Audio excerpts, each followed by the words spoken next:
face. That's some of your best writing, man. I didn't know that was coming.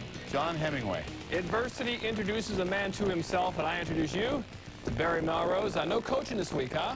No, I got things to do. I'm going to spend some time with my older son. A little supper with Ty. Yep. Good for you, Pops. All right, how will the Canucks respond with their captain on the shelf for a month? GM Brian Burke and Coach Mark Crawford will find out how strong their supporting core is, physically and mentally. Burke calls Messier, quote, as good a captain as there's ever been in the NHL. Many agree. For now, symbolically, Marcus Naslund and Alex McGillney will alternate wearing the C. Harry York takes Mess's place on line number 1 between Naslund and Peter Schaefer, and Todd Bertuzzi goes to the power play. Nucks 4-15-4 without Mess since he signed on in Van. Early on, Mikhail Chelenkoff goes to play, and Todd Bertuzzi runs it over. Is it a penalty? It's a penalty because even in today's game with their crease, you can't do that to the goaltender. And, of course, you have to protect your goaltender like every good team. Todd Gill comes in, goes with Brad May. Bertuzzi was being talked to at the side here. Good little scrap here. Those are two tough guys. Todd Gill used to fight a lot when he first came into the NHL, and Brad May is one of the best fighters pound for pound in the NHL. Later in the second, Bertuzzi finds someone to hit legally. Urke looming. Watch out for your Urke. 4-on-4 still in the second. Alex to Adrian Aucoin. And Aucoin, of course, last year led all defensemen in goals and blast that one. Second this year, 1-0 Canucks. Still 4-on-4, 25 seconds later. Marcus Naslund with the puck. Nice move to the inside, and Chelenkoff caught that one late. 2-0 Canucks. 2 goals in 31 seconds. Naslund again. He'll drop the chalupa to Peter Schaefer, and Schaefer comes right in. Barry, the one guy to have when you're having more than one. This guy, as I said, I had a few Schaefers in my time. Right here, Schaefer walks in just like Naslund's goal, finds the far side just like Naslund did. So, 2 great shots. Can Phoenix get on the board? Greg Adams beats Kevin Weeks. 3-1 Canucks, Adams fourth. Phoenix looking to add another goal. Midway through the third, Mika Alatalo puts it in, and it's 3-2. So once again, the Canucks get off to an early lead like they did a couple nights ago, but right now, it's the 1-goal game. Can they hold on? Just 3-2 in this one. Meanwhile, the talks with Nikolai Hobgoblin are getting no closer in Phoenix, but talk about the Canucks. How can they rise without Messier? So far, the line, number 1 line, coming through. And really, they have to come through, don't they, to keep the pressure on? Well, again, I think McGillney's playing as good as I've seen him playing a long time. It helps that he's in the last year of his contract and he wants a new one. So I think Vancouver's got him where they want him, and he's playing very well. The kids are continuing to play well. Schaefer, Coyne, players like that, Correa. Bertuzzi's playing as good as I've seen him play, too. So that guy's always had the talent. He's just never been able to put it together consistently. Vancouver's got a good club. Messier got him started with the right direction. Mark surrounded the team a lot, so there'll still be leadership away from the ice. But this is a good hockey club. They're showing a lot of people, a lot of doubters, which I was. This is a good hockey club. Many feel Naslund will evolve into a good Getting better and better in this league. Let's go to Detroit. Check out the Wings and the Penguins. We present the defensively sound Red Wings against the defensively porous Penguins. How would that reflect in the final score? Let's find out. Late first, scoreless game, and there's nothing quite like a Shorn Yager. He's a point in every Penguin game. Now 359 career goals. You want to see a beautiful goal, Barry? It does not get better than that. Well, Nicklas Lidstrom is as good a defenseman there is in hockey. He hasn't won the Norris Trophy yet, runner-up, I think, 14 times. That is why you don't have a forward play the point in the power play. Kovalev gets beat soundly, and a great shot by Nicklas Lidstrom. Of course, the Penguins always do that, too. Late in the game, can they tie it up? Yes. Titoff, nothing but net. Jags does get a point. Yager on pace for 175 points this year. Overtime, Eisman falls down, gets it to Fedorov. Slager makes a big boo-boo there. And what Zach De La Rocca is to Rage Against the Machine, Sergei is to the Wings, calm like a bomb. LaPointe, Lidstrom, and Fedorov for the Wings, Jags and Titoff for the Pens. Reggett, his first win for the Wings. Wings' first win in overtime this year. Pens still winless in OT. Yager starts the year again, a 14-game point streak. 30 points this year. That means he scored in every game. 17 saves in this one. His saves percentage improved slightly to .859. Coming up on the show, Bog McKenzie and Stanley Cup wins, classic logos, a passionate rink in Toronto, and future Hall of Famers all over the ice. Brendan Shanahan is one who will likely be Hall-bound. In this one with 399 career goals, and you know he would love to get 400 in Ontario, where he was born. Just back from a 2-game suspension. Scoreless first. Pat Verbeek to steal, and Shanny has plenty of time to pick his spot and beat Cujo. Number 400, our little ball of hate with the dish. Verbeek's 488th career assist, and there's history for Shanny. Sweet top shelf. Still first. 1-0 still. Leafs, power play. They have Sundin on the point these days. Poking the shot. Great save by Osgood. More Osgood. Korolev to a wide-open Berezin. But Chris is on the spot. Then the Wings get chippy.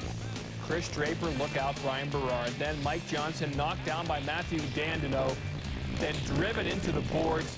Johnson once again, concussion issues. He would leave the game. Ensuing power play for the Leafs right after it expires. Korolev shot. Stop. Watch Osgood try to get the rebound. But he can't corral Dmitry Kristich with the goal. Ties the game at 1. In overtime. It was a great overtime. The best chance, Berard to Perreault. Oh, what a save by Osgood. Shanny's 400th career goal and Kristich's 230th career goal. The only goals. The Leafs are winless in 5. Osgood has still just lost just once this year, 9-1-3. Wings power play not good, 0 for 12 in their last 4. And Cujo, second highest total this year in saves. He had 46 saves in a loss to Ottawa earlier in the year. So Shanny joins a very select group as the 4th wing to reach the 400 plateau. Of course, Gordy and Del Vecchio are in the hall. Yzerman's a lock, and Shanny, if he keeps it up, should join them as well. Afternoon delight in Philly. Flyers and Sharks face off at 10 o'clock Pacific time. Steve Shields in net, but not in the game. 113 combined goals. And this year, they lead 2 different teams. Yzerman, a veteran, role-defined team, and Messier, a young, unproven squad. Yet despite the differences, both teams are in first place. But now a double challenge for Vancouver. Can they hold on to first place with Messier out another month with that knee injury? Wings and Nux and Stevie Y closing in on yet another milestone. Early first, Shanny to Stevie. Pretty standard stuff, really. It goes wide there, but moments later, he drops to Chalupa to Brendan Shanahan, who skates in and scores. Stevie Y, the 10th player with 900 career assists. Unbelievable. 1-0 Wings. Steve Duchesne, Mark Rogers, please. First NHL goal. 2-0 Wings after 1. Second period, 3-0 Wings. They add more. Martin Lapointe makes it 4-0. 5th for Marty, but then it's Donald Brashear time, looking like Pavel Bure. Sweet move. Driver 8, take a break, take another look. The sweet backhand maneuver goes by Duchesne and gets the goal. 4-2 now. Canucks trying to get back into it, and it's Schwaber with the great save. Now 4-2, and Sergei Fedorov had that Charlie horse earlier in the week, but leg is looking fine. He scores to make it 5-2 Detroit. And then Stevie Y, he's chasing another milestone. That's goal 599. One shy of 600. Wings roll, eh? 7-2. Detroit 4-0-1 in their last 5. They're the best team in the league this year. 7 different goal scores for the Wings. Shanny a goal and a helper. Yzerman a goal and a helper. Reggett 28 saves. And Marty Lapointe a goal and an assist as well. There it is. Look at those numbers. 599, 900 for Stevie. Duchesne, big night. Canucks winless in their last 4 at home, and they have not beaten Detroit since March 8th of '97. No Yashin, no Primo in this game. Yashin holds.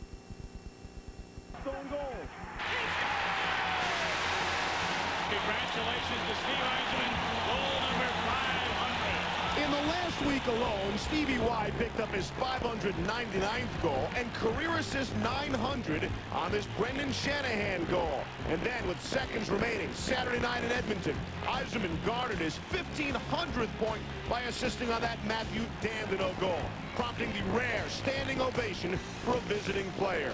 Now only 1 goal away from 600. Yzerman shoots for yet another milestone next.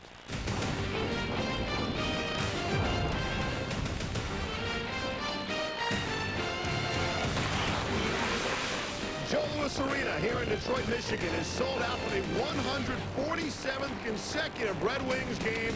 Tonight, the arch rival St. Louis Blues are in town. Welcome. welcome the National Hockey Night here on ESPN2. Along with Barry Melrose, I'm Steve Levy. You heard the roar from the crowd. They just introduced Steve Yzerman. He's on the verge of career goal 600. His first goal was scored in October of '83. And Barry, you probably gave him a great pass as a teammate on that team. Well, I gave somebody a great pass in that goal, I'm sure of that. But I was lucky enough to see Steve Yzerman's first goal. We were part of a really bad team in Detroit in '83-'84. But the one thing we knew, Steve Yzerman was going to be a great player. I don't think any of us thought he was going to be this great, but he had all the things great players have, and it's continued to this day, Steve. That was Yzerman on the left, Melrose on the right, in case you couldn't tell the difference. Just a great opportunity for Yzerman. Only Dino Ciccarelli has scored more career goals against the Blues than Yzerman. If he gets 600 tonight, he'll step into elite company. Really elite company, and I don't think people can really understand how hard it is to get numbers like this. First of all, you have to be immensely talented. Second is you have to be durable. You have to play a lot of games, so that means you don't get hurt very much. And thirdly, you got to want to play a lot. He could have quit years ago. You see Gartner score. You see Gretzky score. Right here, Mario Lemieux is so good he owns a team now. They've all got roads named after him, highways named after him, parks named after him. Right here, Yari Curry, one of the most underrated players ever to play in the NHL. I mentioned Dino Ciccarelli. 550 of his goals were scored right from outside that blue area. One of the great leaders, maybe the greatest leader ever to play the game, Mark Messier, just became a 600-goal man recently. What makes all these guys special, again, is tenacity, courage, immense talent. I played with 4 of these guys. I coached 2 of them, and I'm sure a lot of them scored a lot of goals against me because I played against them all. But that's a great, great list, and Steve Yzerman will be there sooner or later. And when he gets there, if it's tonight, he'll become the 11th to score 600 goals. But more impressive, if he gets the goal tonight, he'll become only the 5th player in history to score 600 goals to go along with 900 assists. Will Stevie Y do it tonight against the Blues? More on that when we come back. I'd like to thank all the guys for showing up.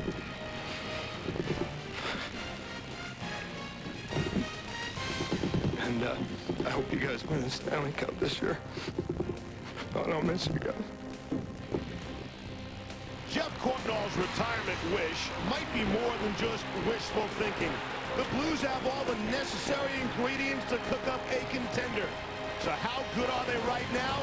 The Red Wings are about to find out.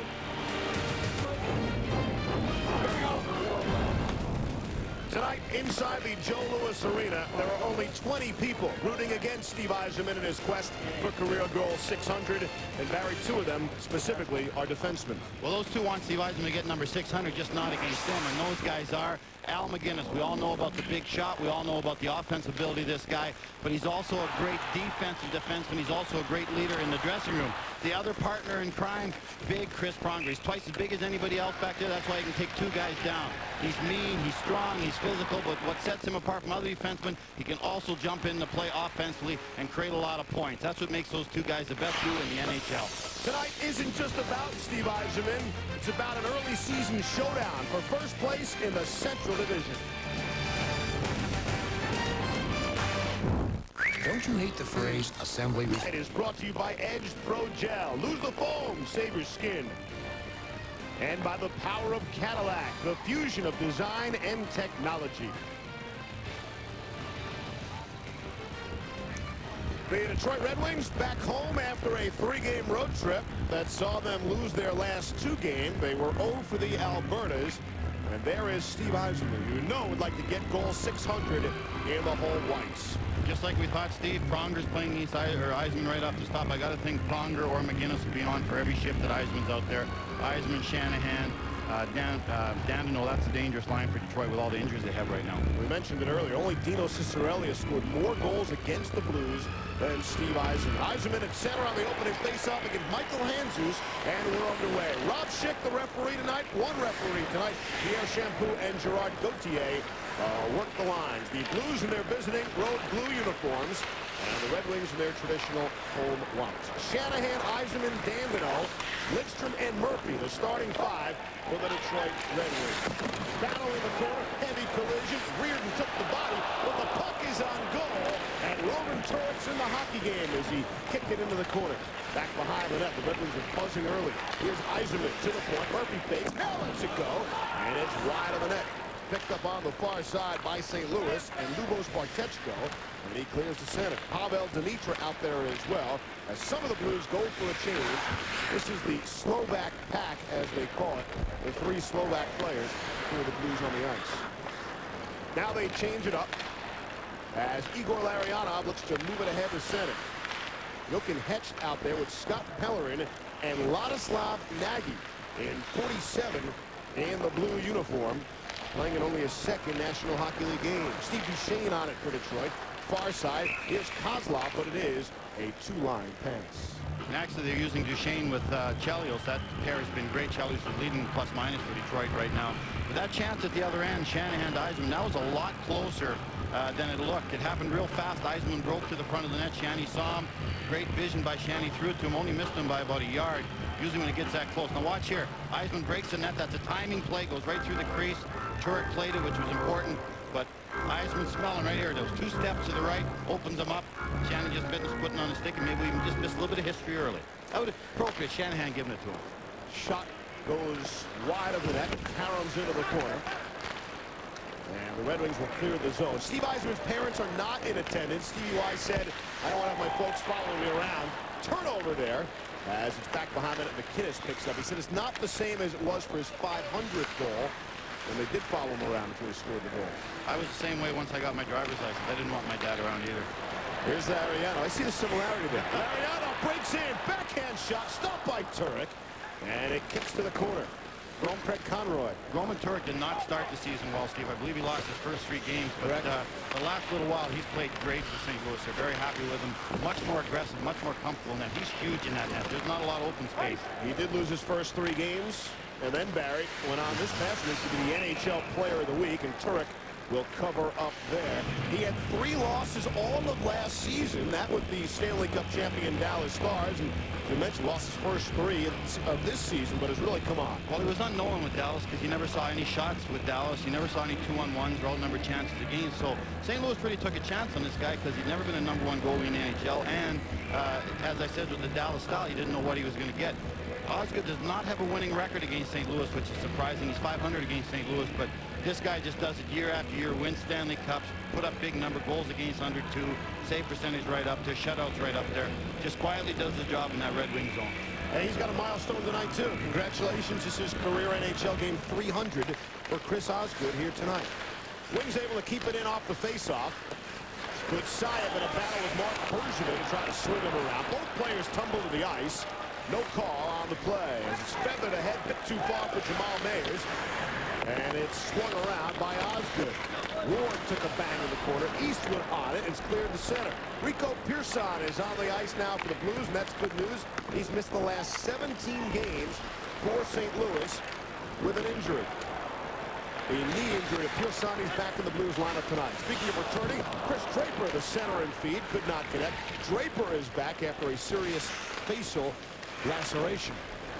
Here's Pat Verbeek for the Red Wings. It still sounds strange. Verbeek for the Red Wings. This line of Nash, Eastwood, and Pellerin has been the best line for St. Louis. Joel Quenneville talked about they supply so much energy, so much physical play, and they're scoring goals now. So that line's giving St. Louis everything, Steve. Turnover for Hanzus. Drop pass taken away by Matthew Dandino, the forward/defenseman. Changes quite often throughout the season. During games, he changes. Very fortunate Detroit is to get Doug Brown back in the lineup. Rebound shot. Never in on goal. Osgood made the first stop and didn't have to stop the second one. Big hit behind the net as Osgood was involved with some contact. And the crowd roars their approval. Here's Eisenman breaking through. Pronger puts the stick into him. And it's sent back to the point. Dandino swings it down low. Too hard for Eisenman to handle, and Reardon comes away for St. Louis. All the way down the ice. This one will go for icing. You just saw Chris Osgood very active behind his own zone. I have a little problem with a goaltender leaving the crease and getting involved physically, because if anyone touches him away from the crease, you're going to get a penalty called on you. Right here, you're going to see go behind the net. He makes a save, just hops over the stick right there. Can't finish it, but it goes behind the net. And Osgood finished the St. Louis player off just like a defenseman. Right here, you see? Now, as far as I'm concerned, if goaltenders want protection, they can't do that when they leave the crease. They can't touch anybody. Because I can guarantee if anyone touches Chris Osgood, there's going to be a penalty call. Stay in the net. Looked like Reardon might have made that one look a little worse than it was. trying to draw a penalty against You can't have it both ways. You can't have protection and you can't get involved. You can't have it both ways. One or the other. Face off to the left of Roman Turek. Draw is won by Stacey Roost of Detroit. Towards the front of the net with a screen. And Turek was fortunate, went wide. And it's all the way back inside the Detroit zone. Mark Rogers is back for it for the Red Wings. Started to say Detroit fortunate to get a couple of players back. Doug Brown and Chris Draper, a couple of forwards back from injury. They're really banged up. Each one missing a talented scoring forward. No Sergei Fedorov tonight for Detroit. No Pierre Turgeon tonight for St. Louis. All the Detroit people are saying, Steve, they've never, John Wharton telling me before the game, the trainer, that they've never been beat up like this in all his years here in Detroit. And serious injuries, a lot of stomach injuries, Gilchrist, Coacher, now Fedorov, Holmstrom, they really beat up McCarty. Towards the front of the net, it's blocked down by Larry Murphy. Murphy said he's never seen anything like it. He's been in the NHL for 20 years. Here's a chance. Kozlov was spilled down to the ice. And I, for one, like the start of this one with Rob Schick, letting him play the game. And we'll see how long it lasts for us. We're nearly 5 minutes in contact early on. Shane moves it ahead, but it's right to Pronger at the Blues blue line. Chelios fires it back the other way for Derek King, who will shoot in. Conroy on it, poked it away. Here's Conroy, leaves it for Scott Young, finds Derek King. King with just 1 goal so far this season, the former 30-goal scorer. Scott Young in a slump as well as he pushed it towards the front of the net. The Wings look to counter with Chris Chelios. Here's LaPointe, played the body instead of the butt and took out Reardon behind the Blues net. Good news for St. Louis. None of those big guns are scoring for them, but they're still one of the best teams in the NHL. And you know these guys are going to score eventually. Long shot fired in by Shanahan, and Turek won't take a chance with Yzerman on the doorstep. There's Scotty Bowman, just the greatest numbers of any coach. I personally don't believe any coach will ever break his numbers. There's not enough guys tough enough mentally anymore to coach this long in the NHL, but just continues to win. And a tribute to Scotty, as they had great teams in here in Detroit before he came and they never won. Scotty Bowman comes in here and takes the same team to the Stanley Cup. So I think that sort of says what Scotty Bowman means to a team. And there's John Wharton, the athletic trainer. He's the guy that has to handle all these injuries. And he's the guy that was saying before the game that he's, in all his years here, he's never been beat up so much that he's seen right now with the Detroit Red Wings. Among the injured players, we should point out Darren McCarty has a pulled groin, but he would not be playing here tonight anyway. His father, Craig, passed away early this morning. Our condolences to the entire McCarty and the Detroit Red Wings family. Long battle with cancer, long, tough battle. Tyson Nash for the Blues. He is sandwiched by the Red Wings, and the Blues able to get away with it anyway. Here's Mayers at center, but they were just offside. Looked like Eastwood ahead of the play. There's Stevie. And again, a tribute to him is he's changed his style the last few years. He was putting up 60 goals, 150 points.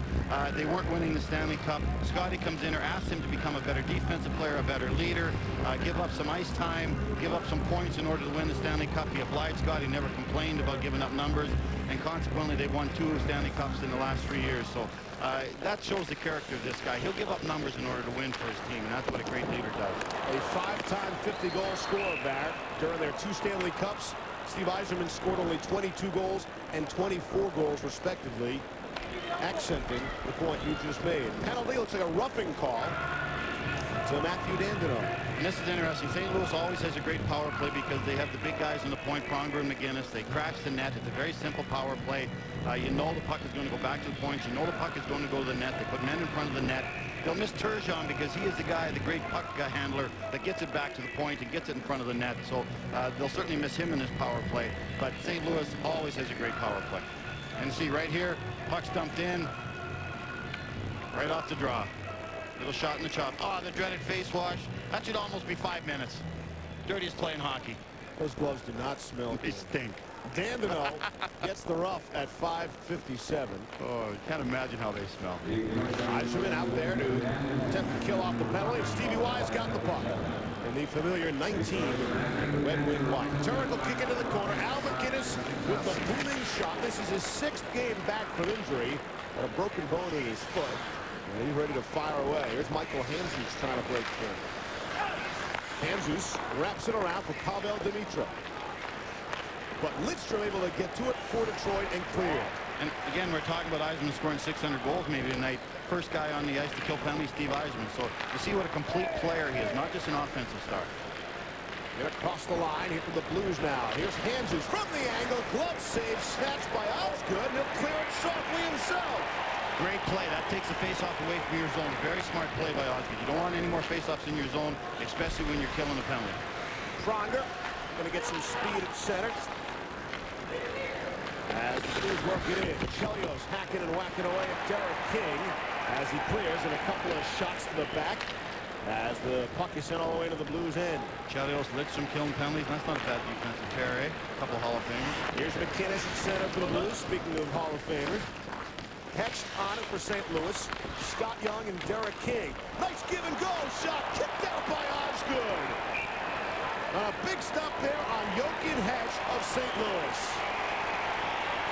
Well, I'll tell you, Osgood has had to make a couple great saves early. Number one, Detroit is leaving the front of the net open. We saw that earlier on the replay we showed you. Same thing here. Great passing play to make a quick pass down behind the net and then a quick pass to the guy breaking in front of the net. Good puck movement by St. Louis. Look at this quick pass right through the defenseman's legs. There's Ozzy with that right leg save. Came away from the post, but the leg was quick enough to come back. And again, we talked about the play earlier. Great puck movement here by St. Louis. Hanses takes it wide, beats Nicholas Lidstrom. Ozzy's there for him now. He's got the confidence. He takes off, gets that puck out of the zone so they don't have to face off in their own zone. Actually kills another 30 seconds before the puck comes back in the zone for the face-off. So really heads-up play by Ozzy. Loves to handle that puck. Loves to get out of the crease. Face-off to the right of Osgood. Good face-off win by the Blues. Cross from McInnes. He's got a lane, lets it go. And it's wide of the net. As King was moving to the front of the net, he just had to put his body in front of it to deflect it. Trying to get the tip of his blade on it. And here come the wings, short-handed. Shot goes wide of the net. And is laying on the back of the net. Now it's knocked off. Yzerman back on. His second shift during the penalty kill. That's deflected off the glass. Shanahan and McInnes to battle there. Giveaway. Lidstrom shot blocked by Hecht. Nice job to come back and make the block. And the Blues finally try to break out. Power play is over. Here's Scott Young racing down the right wing. Gets the shot off. Stick saved by Osgood. And it's still loose for Derek King. Back to the point. Bergevin towards the front of the net. It's tipped wide. Here's Reardon lets it go. Blocked by the wings. They look to counter ahead to try to free up Yzerman, who was at the tail end of his shift after the penalty kill. Icing is called. Steve Yzerman already all over the ice. He searching goal 600. When we coached Detroit, he said, you know, Joe Quenneville's teams play hard every game. That's the ultimate tribute to a coach. Joe certainly gets more out of his guys, I think, than any other coach in the NHL. Off the face-off. It's won by the wings. Chelios sends it around, but it's kept in by St. Louis. Karam off the boards is played nicely by the Blues. As Conroy had his stick lifted by the veteran Duchesne, and Draper, the hard bump, been able to work it out. Watch St. Louis. They always have two men attacking the puck. They always have one guy high in the slot in case there's a turnover to come back to help defensively. Fun system to watch. Bergevin, giveaway. Here's Draper now. Off his skate. 2-on-1. He's got Verbeek with him. Gets it through, but Verbeek couldn't get the stick on the puck. 2-on-1 for Detroit. Results without a shot on goal. Good execution by the defenseman. They made Draper put the puck in the air over his stick, and that's all you can ask for on a 2-on-1. Good Saev shot it wide of the net. But he should be the first player to come up on it. And gets to it, but it's back at center ice now as Chelios came over to protect. Lapointe will go back for it. Martin Lapointe, one of the strongest players, pound for pound in the NHL. He's on the puck. Pass a bit too far. Here's Kozlov. He's checked by Nash. Lapointe comes over to get Nash's space. Mayers is there as well. They're right in front of the Blues bench. We'll talk about Tyson Nash a little bit more later. Here's Yuri Fisher. Searching for Yuri Fisher. 6'6" Yuri Fisher. You don't have to search too far. No, not hard to find anywhere. Back inside the Red Wings zone. A couple of players stumble down to the ice. Tyson Nash. And Larry Arnold in foul. And McInnes is on it for the Blues. They're not going to let Tyson Nash take any liberties with Larry Arnold. I can guarantee you someone will talk to him pretty quick. Yuri Fisher is on it. Nash on the forecheck. Murphy avoided the hit from Nash. And the Blues are offside. Coming up next, Paul Kariya and the Anaheim Mighty Ducks. They'll play host to the New Jersey Devils. That's the second half of our National Hockey Night doubleheader. That's coming up live from the pond in Anaheim. Tonight, 10:30 p.m. Eastern, right here on ESPN2. For more, log on to ESPN.com, part of the Go Network. SportsGo.com. When we talked about that 2-on-1, Chris Draper just coming back from a serious facial injury. He's got the half shield on there. But a defenseman's job in this situation on a 2-on-1, make that guy shoot it or alter his pass. He has to go into the air with the puck over Pearson's stick. Pearson did the right thing. Verbeek couldn't get to the front of the net and knock down that high pass. So great play by the defenseman, good execution. Sent in. Ward playing it for Detroit. Young for the Blues. Right back the other way. Aaron Ward, who saw a couple of games at forward because of the injuries, on the back end of that western swing for the Wings. Again, a swing in which they lost to the two Alberta teams. They're coming on a 2-game losing streak. Here's Stacey Roos. Lets the shot go. And a glove save by Roman Turek. It might have been on the outside of the net. Turek's not taking any chances. He's scoreless early. We asked his coach what it would mean to the player to get 600 goals. I don't think it'll mean as much as it will later. I think he feels very confidently he's going to get it. I think the biggest accomplishment of the 600 goals is to score with the same team. And that's been a great accomplishment for him. So, and to change his game around, I mean, he would have been at 600 much earlier than this had he not played as much defense as he is and killed penalties. And the team is better now than it was when he first started. But it'll mean something to him when he looks back on his career and know that he scored 600 goals all with the same organization. What Scotty was referring to is that Steve Yzerman is now 14 goals behind Mario Lemieux for most goals playing an entire career with one team. And I'm not sure that's a record that'll ever be broken since the other four players are not even active anymore. That's tremendous nowadays. And today's game with free agency and players moving, I don't think it will be a challenge because teams just don't keep the same player forever. But right here you see Pronger takes a holding penalty, holding the stick. It's compounds the problem because don't forget Pronger's going to be on the ice the whole 2 minutes killing the penalty. So this is even more serious when a guy like McGinnis or Pronger gets a penalty for St. Louis. Pronger for holding the stick at 10:34. And a great opportunity for Steve Yzerman to get career goal 600. He is out on the ice. Duchesne and Lidstrom will play the points on this power play. It's Yzerman out there with Shanahan and Chris Draper on the forward line of the power play for the Red Wings. Out ahead, two-line pass is whistled down. Bergevin and McInnes looking to kill it off for the Blues.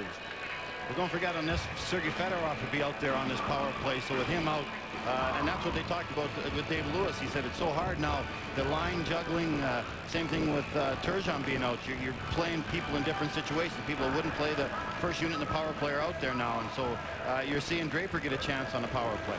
We talked about Fedorov. Right here you see playing in Edmonton. That's Christian Laflamme. A little bit of a slew foot. The stick comes around, pulls him right down. He hits that head hard on the ice.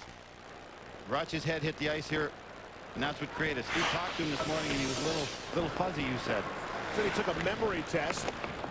Couldn't remember where the test was held. He didn't do real well on it.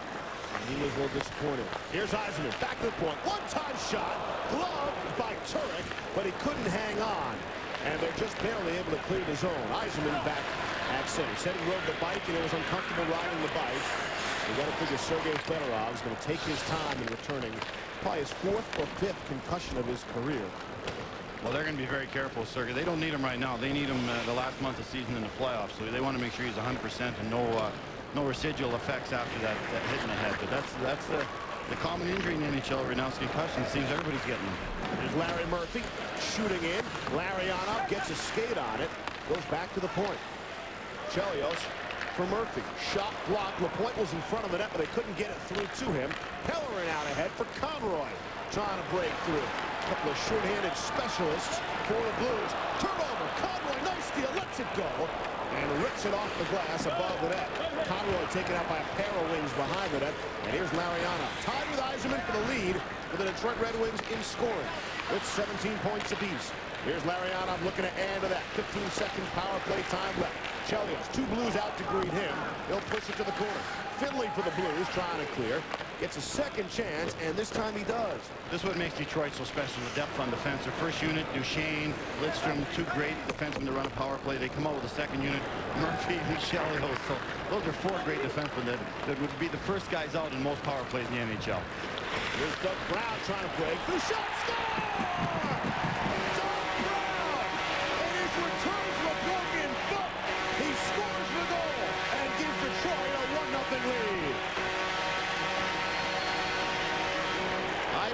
Detroit's got the best role players in the NHL. That separates them from most of the NHL teams. Everyone knows the great players Detroit has, but the Browns, the Maltbys, the Drapers, the McCartys, the LaPointes, that's what separates this team. When a guy can come in and make a play like that, just coming off an injury, turns the game around, because St. Louis has really carried this first period, I felt. Unbelievable, the depth of this team. Great, great players that just are role players on Detroit.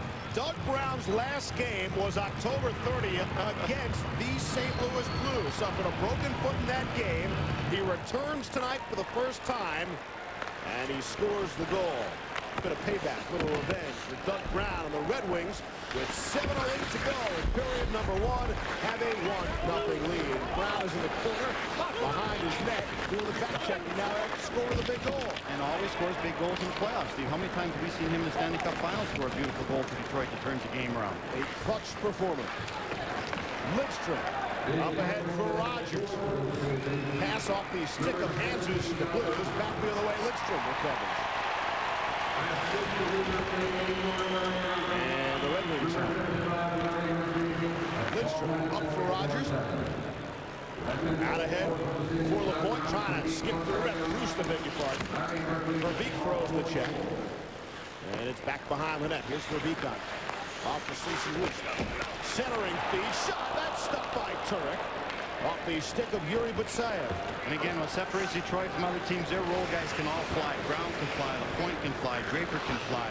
You've got to be able to skate in today's game with the new rules, and Detroit's got those type of players. Turnover inside the Red Wings zone now as Nagy trying to force the issue.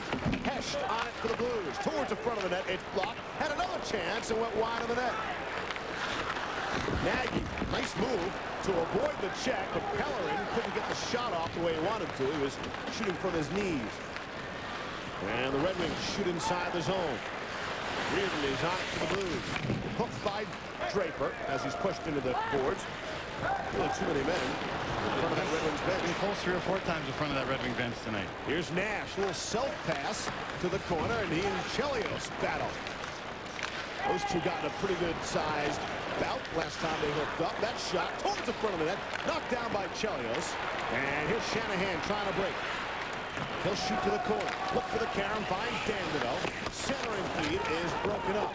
Yzerman is on the ice. Stevie Y dropped back into a defensive role to protect the defenseman Duchesne, who had jumped up into the play. Pronger, the wrong shot, goes wide, and the carom all the way out of the zone. And Nash and Chelios just had a great fencing do up the ice behind the play. One referee was keeping an eye on him, but those two guys will see each other. So they're not going to let Nash run around hitting guys like Larionov and Yzerman for long without somebody saying something. Here's Yzerman, top of the circle, makes the feed, got a chance, shot, stop. Ward had a good shot. That shot, score! Matthew Dandino! And Yzerman will pick up an assist, and it's 2-0 Detroit.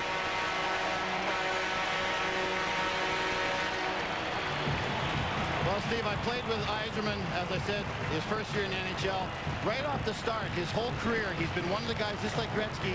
He gains his zone, he pulls up, and he hits the late guy. He's got great vision, looking for the guy coming late. He does this here with Aaron Ward. He pulls the defenseman back, pulls up, finds a guy coming late. Ward has a great scoring chance. And again, what separates Yzerman, he's got courage. He goes to the front of the net consistently. He scores in traffic. He goes to front net, creates a turnover. It goes to Dandino. Dandino gets a lucky bounce over Turek and ends up tick, tick, tick, tick, tick, top corner goal. That's like that chip shot in golf you were trying to teach me. And not very well. Yeah. Conroy on it. Good check thrown by Ward in the corner. Craig Conroy comes out of the corner, tries to step in front of the net, and it's taken away by Lidstrom. Wrapped around, and Ward will go on it. Asked Aaron Ward who's he playing with tonight. He said Nicholas Lidstrom, and his eyes lit up. What a pleasure it must be to play alongside a guy like Nicholas Lidstrom. Here's Kozlov now. I got to play with Boris Salming a lot when I was in Toronto. I didn't mind that too much. Melrose to Salming. Melrose to Salming. So he stayed back while you rushed the puck? Yeah. I was always out of position. Here's Kozlov. LaPointe on it. The Red Wings are really buzzing. And what's interesting, they started buzzing after they couldn't score on the power play. The Blues had a real good penalty kill, even better because it was Pronger in the box. But since then, the Red Wings buzzing and got a couple of goals. The Brown goal completely changed the flow of the game. It was the St. Louis period. They were taking control. Brown scores that goal. Since then, it's been Detroit's last 5 minutes. Rogers from the angle, knocked aside by Turek. And it's cleared down. Race for the puck. Osgood out to beat Dimitra. And really took his head off with the puck. Shooting down the ice. And Bergevin will go back for it. And this will be called for icing. Brown is fourth from Larionov and Murphy at 12:44. And then it's Dandino from Yzerman and Ward. 2-0 Detroit. He's in way out, fanned on the puck because he knew he couldn't shoot it up the wall. Yzerman was the recipient of the turnover, and we all know what happened after that. In the old days, the referees would have been up on the glass. With this tall glass, they can't climb up anymore, so they're always involved in the play when it goes around the wall. Another milestone for Steve Yzerman. While it wasn't his 600th goal, it's his assist 902 in his career. Breaks a tie with Brian Trottier. So Yzerman there, 9th place, all by himself on the all-time assist list. And climbing. The Blues looking to break in. Here's a chance. Shot is stopped by Osgood, and he's able to cover up. St. Louis with a great chance for Lubos Bartechko. Tripping penalty against Detroit, so St. Louis is starting the power play. But not before we check in with John Butchergrass. Thanks, Steve. Let's go to Florida and check out the Panthers and the Flyers. Flyers already up 1-0 on a Zella-Pukin goal and the Big E, Eric Lindros, under the armpit of Trevor Kidd. That makes it 2-0. The Flyers come out at 3-0 on a Renberg goal. All right, John, thanks very much. Hey, regards, John, from Pat Verbeek. He said, check your email. Bouncing puck right here. Duchesne can't handle it. Dimitra gets it. He couldn't get his other skate down on the ice. Finally falls. But that's a good penalty because you can't let a guy like Dimitra go in full speed on your goaltender. Face off now to the right. Hetched and Yzerman on this draw. Lidstrom will look to get the first clear. Can't do it. McKinnis able to keep in. Kind of an important power play. Already down 2-0 here in the first. Yes, St. Louis needs something positive. Here's Young. Gets some space. Back to the point. Here's Pronger now. Off for Young. Pronger. One-time shot. Stop. Karam's free. And Chelios is on top of it. And we get the whistle.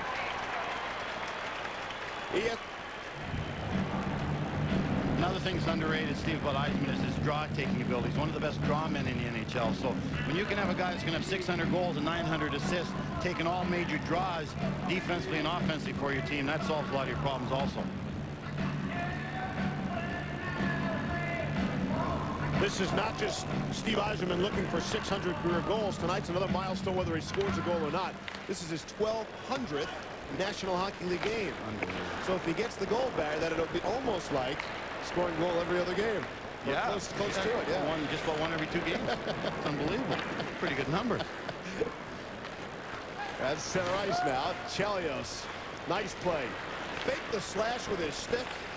Might have intimidated the player and they coughed him up and handed him over to him. Yeah, because usually Chelios doesn't fake the slash with his stick. It usually comes down on your ankles real hard. This is where St. Louis misses Turgeon in the neutral zone, carrying the puck in. He's so good at that. Makes the defenseman back off because of his ability.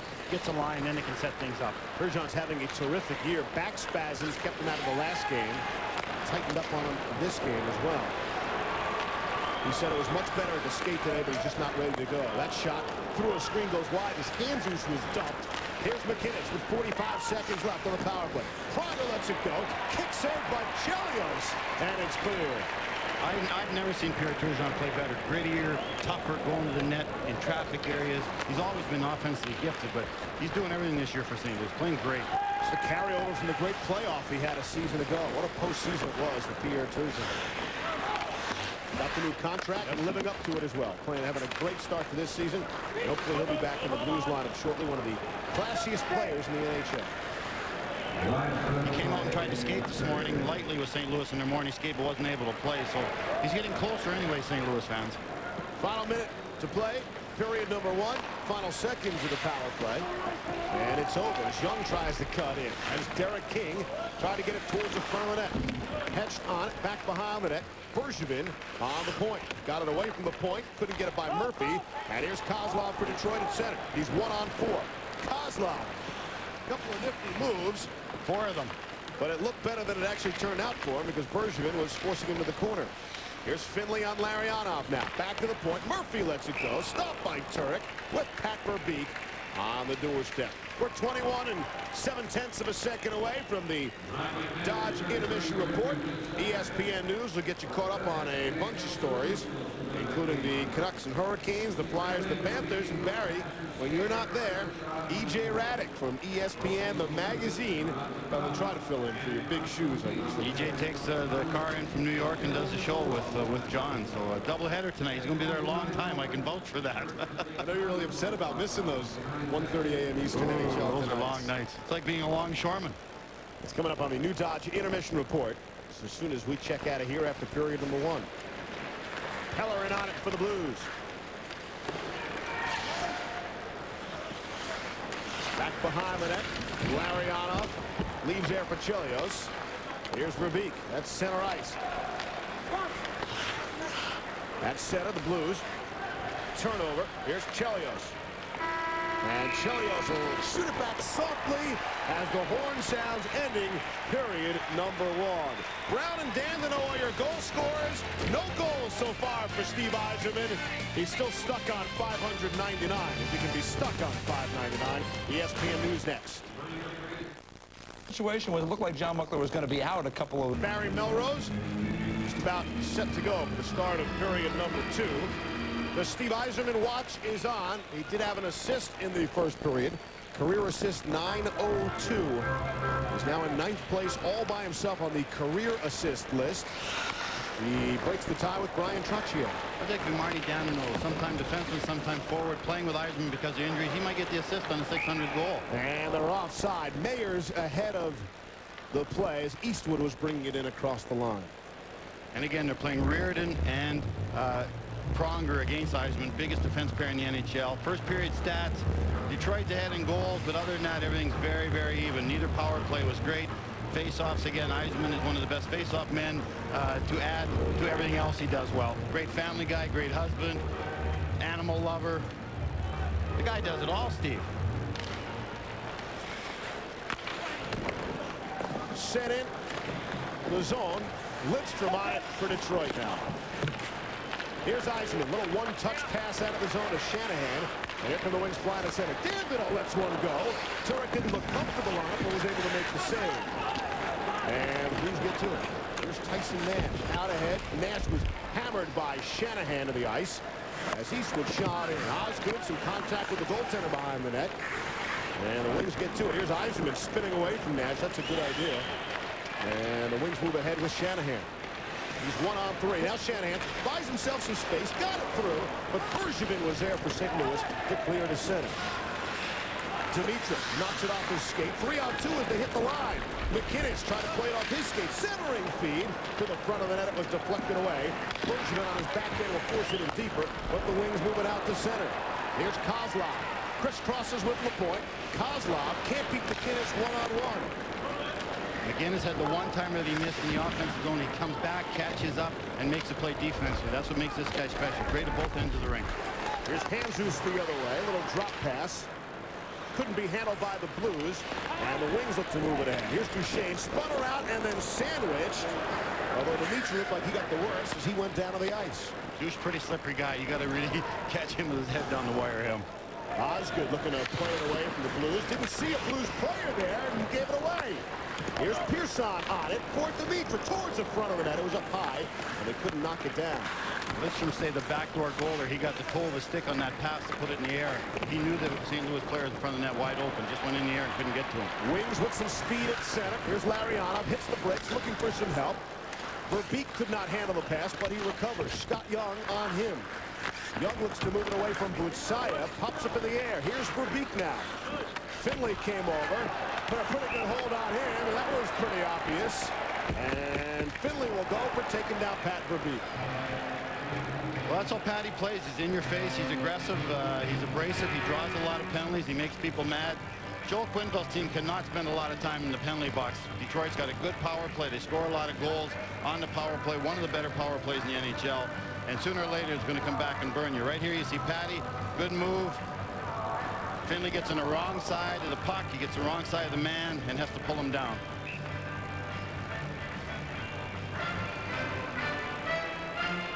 Power play upcoming from Detroit. Finley for holding at 2:15. Second power play of the night. And you would expect to see Steve Yzerman out there, and he is, although he will not take the faceoff. Draper takes the draw. Yzerman to his left, and Pat Verbeek is the third forward on this Detroit power play. A little different unit in the power play. Shanahan's not out there on this one the way he was in the first two. Lidstrom and Murphy man the points. Wrapped around. Here's Verbeek. Tricky little back pass for Murphy. Lidstrom lets it fly. Stop. Rebound loose. And Verbeek put a man into the net, but not the puck. And as the net is knocked off, that's why we get the whistle. Turek has not looked comfortable once tonight. I don't know if that's his style or not, but every time he makes a glove save, he can't hang on to it. Well, that's compounded against Detroit because they attacked the net so hard. Watch this. Lidstrom has a great shot at the net. It hit a stick. That's why he couldn't find it, but the puck dropped, and you know Patty Verbeek's going to the net. He's like Dino Citarelli. He scores most of his goals right from around the crease area, so you know Patty's come to the net hard. If you do drop it in your feet, and that makes you even more anxious.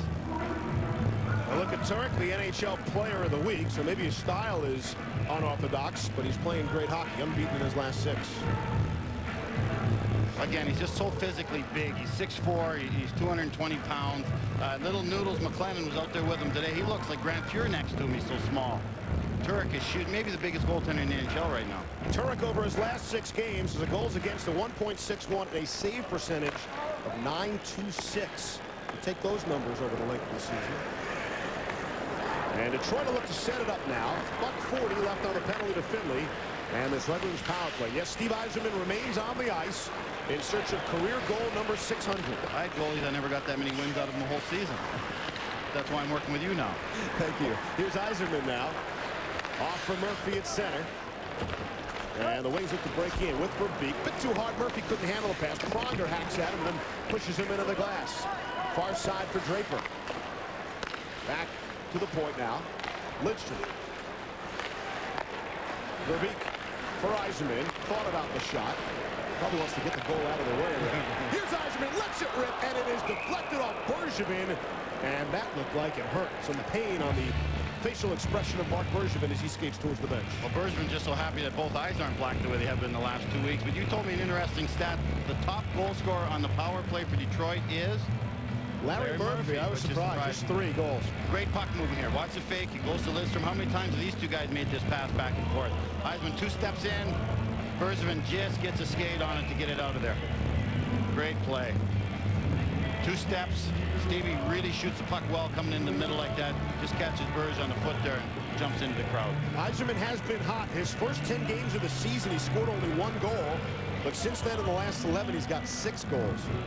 And as I said, knowing Stevie Y, he'd like to get the 600 out of the way and have everybody stop talking about it. Wouldn't it be nice to be able to put 600 out of the way? I just want to get 600 out of the way. What did you put out of the way? Like 30? I got 10, no, 33 points. I got 10 out of the way. Yeah. You got 10 out of the way. Out of the way in a hurry. I just put 10 out of the way. Here come the Blues now at center. And across the line. Long shot ripped. And Osgood will hang on to it off the long shot from Michael Handzus. 37 seconds left in the Red Wings power play, which has not shown all that much to this point.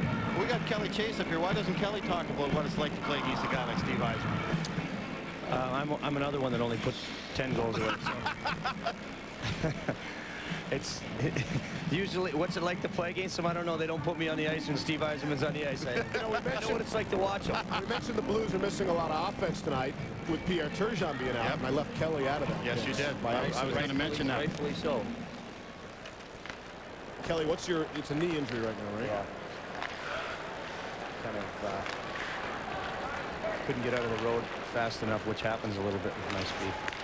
Here's a chance for the Wings.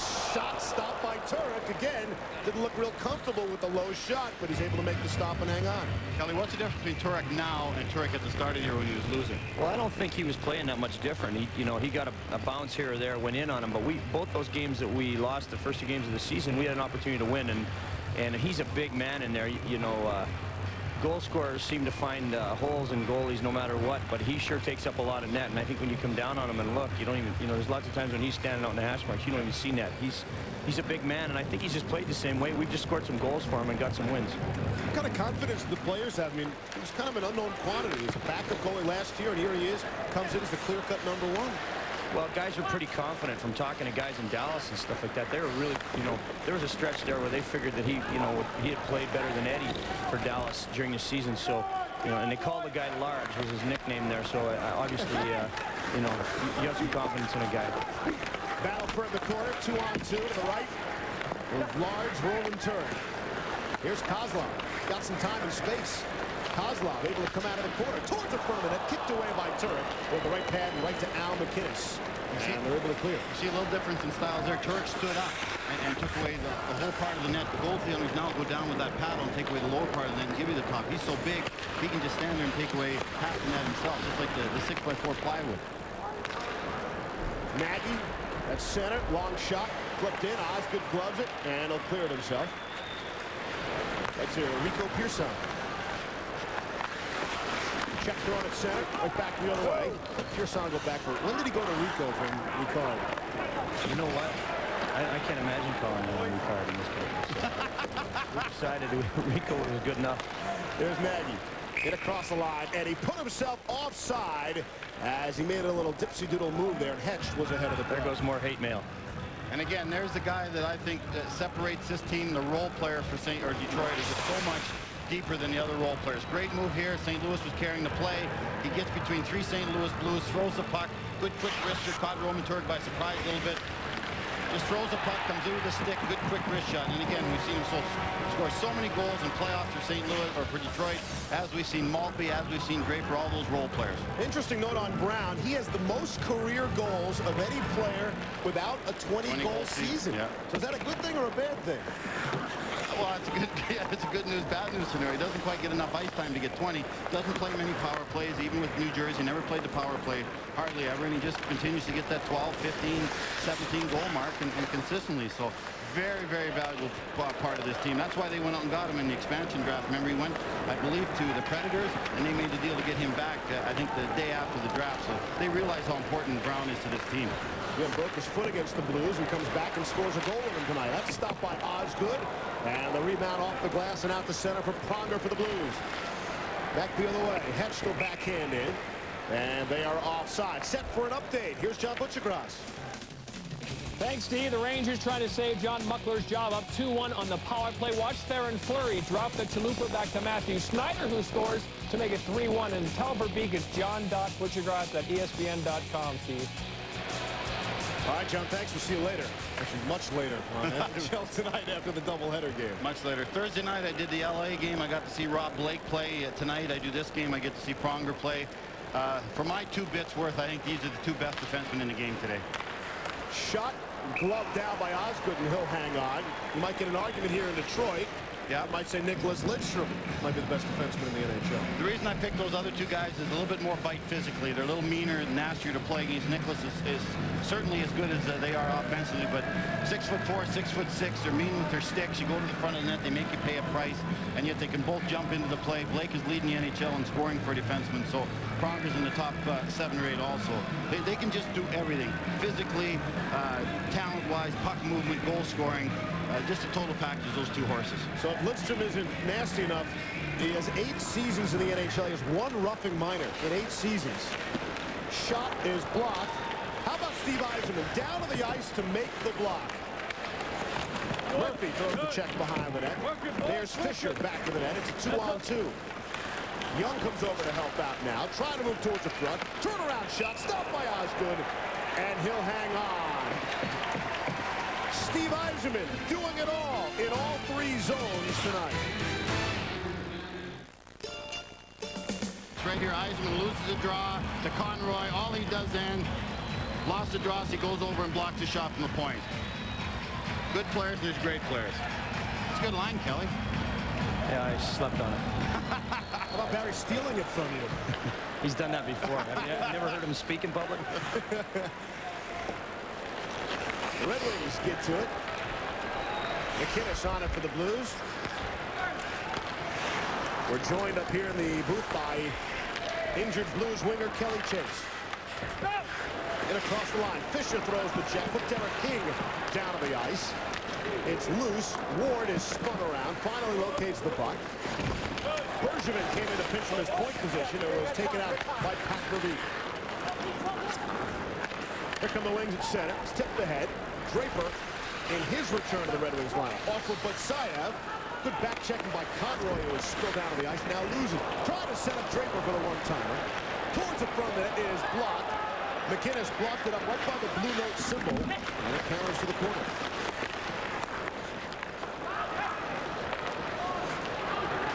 Offie turnover.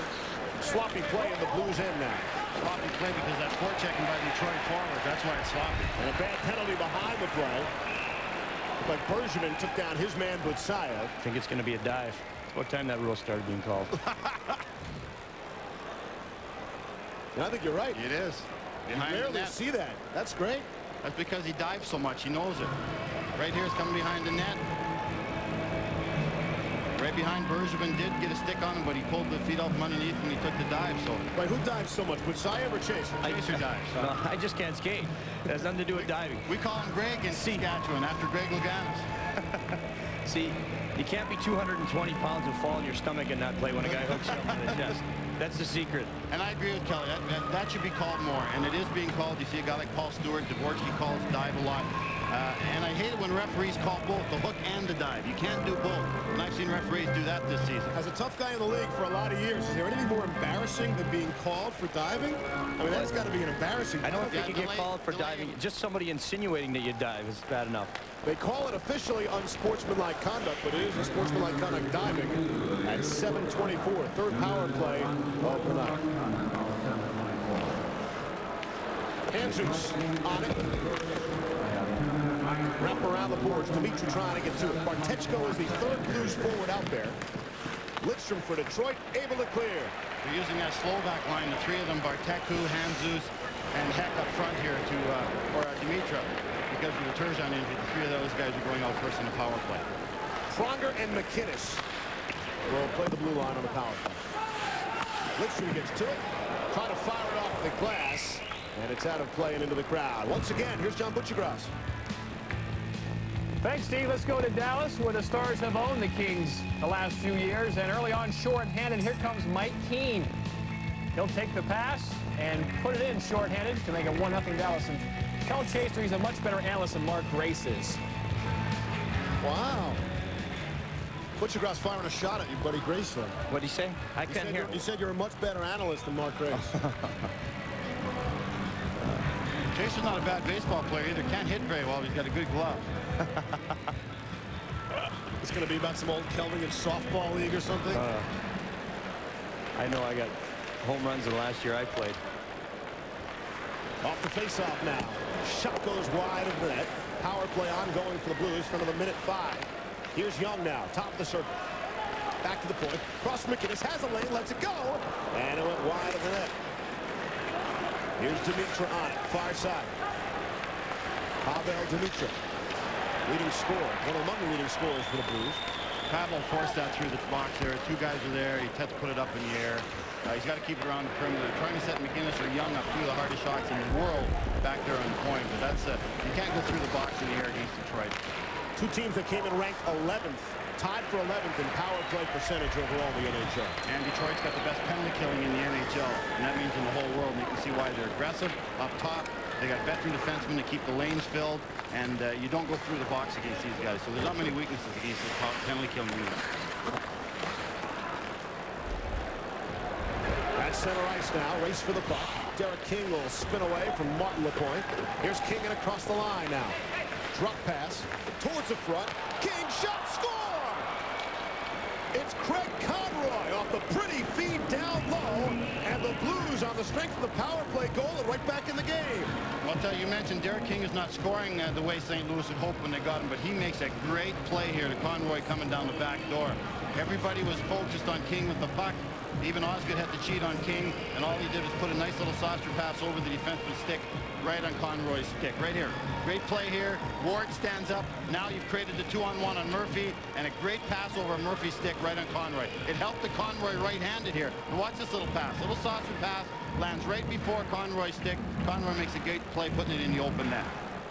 Two great passes by St. Louis created that 2-on-1 on Murphy. It's only Conroy's third goal of the season in 20 games, but he's got one of each now. A power play, a shorthanded goal, and an even strength goal. And that was the power play marker. 2-1 hockey game. Conroy's one of those role guys like Brown that adds so much. He'll score big playoff goals for you. He can play a little bit of power play, a little bit of penalty killing. Just a guy who can play so many great minutes for you in key situations. And he's from Potsdam, New York, not too far from Oswego, New York. So he knows how to shovel snow. Battle for the line. Mayer's in there. Oh, and a hard hit. Hit of the game right there by Nash. And then Nash is taken down to the ice. And it looks like we got a signal for charging. I'm not sure which way it'll go. They called the penalty on Nash for the charge. They didn't call it on the Detroit player who took Nash's feet out from underneath him. So Nash got the initial penalty on the charge. But that's what this line does. Joe Quenneville's been talking about how good this line is. We talked about it scoring. Eastwood's got 7 goals already. I believe Stevie only got 8 last year. So you see what this guy's adding. And Nash and Mayer are good skaters. They can both fly, and they're both physical. So this line is doing a little bit of everything for St. Louis. Right here, Duchesne's got the puck right there. In comes Nash. And there's... But that was a penalty right here on Nash. The charge knocks a Detroit player on his butt.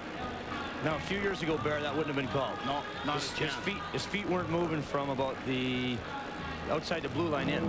And Tyson Nash, you must admit, is sort of getting a name around the NHL with the referees, too. Sure he is, and it's kind of comical watching him here in Detroit because you get a little bit of...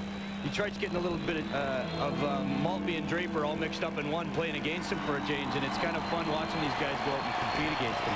The last game Nash was in here, he took Chelios off the ice for 5 minutes. Anytime you can do that, you deserve a star of the game as far as I'm concerned. That's what you're hoping forward like Nash does.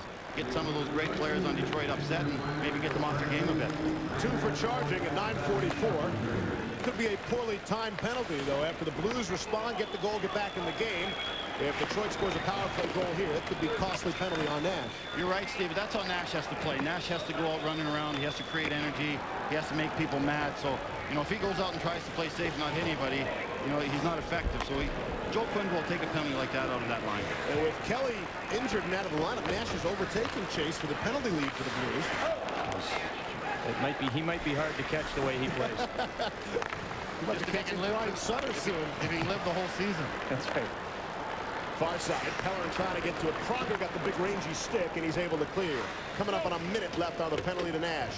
Midway through period number 2, Steve Levy, Barry Melrose, and Kelly Chase of the St. Louis Blues. Glad you could be with us. National Hockey Night on ESPN2 from Joe Louis Arena in Detroit. One thing that makes Scotty Bowman a great coach is he's not afraid to try things. Earlier in the season on the power play, he went with 3 defensemen in an umbrella and 2 forwards down low.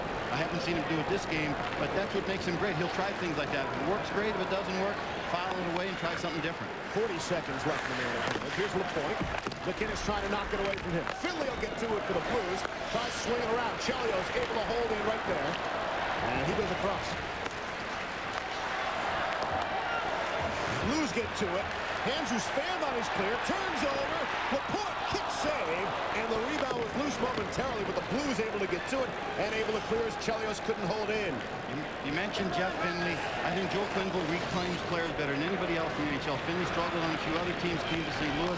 Now he's playing his best hockey he's played in his career. So Joel tends to bring the best out in people that maybe struggled in other organizations. He's got the second best plus-minus on the team. +9 tie with Pronger. He played in some bad teams the last few years. Rangers, Islanders. They're able to kill it off. We're back to 5-side. Nash out of the box, so it is not a costly penalty. Brown trying to hold in. Nagy trying to take it away from him. And they are offside. Stacey Roos offside at the St. Louis blue line. 14 saves so far for Roman Tran. Are you ready for this? Hit me with your best shot. Kick Old Man Winter in the teeth with Prestone Antifreeze, the #1 way to fight corrosion and protect your aluminum radiator to 84 below. Get in the Prestone zone so nothing can stop you now. I am Versapack. I work in drills. I work in Power play was on both power plays first unit in the first period.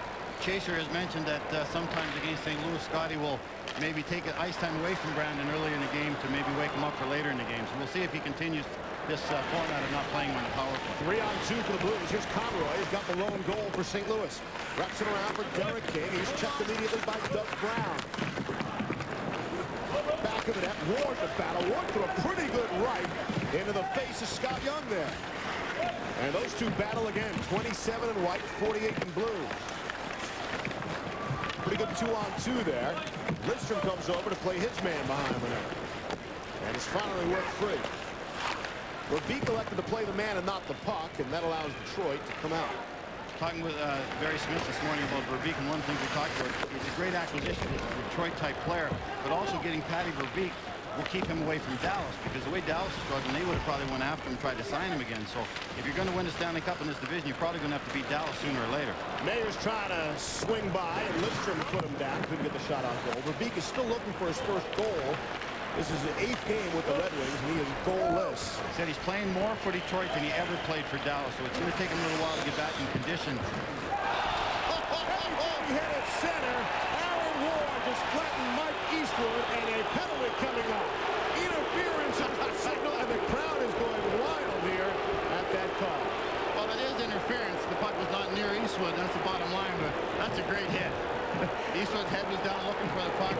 Aaron Ward, about 220 pounds, stands up, drops his shoulder right in Big Mike's chest. Eastwood's been scoring too much lately. He's become a target. I know. When you're getting 7 goals, and he's been hot of late. Bergevin throws it across. Now watch Eastwood's head. That's called having your head down. Boy, that's close. The puck is almost there. Let's see. I'm hard on referees, but I don't know. That puck was right near Eastwood. Kelly?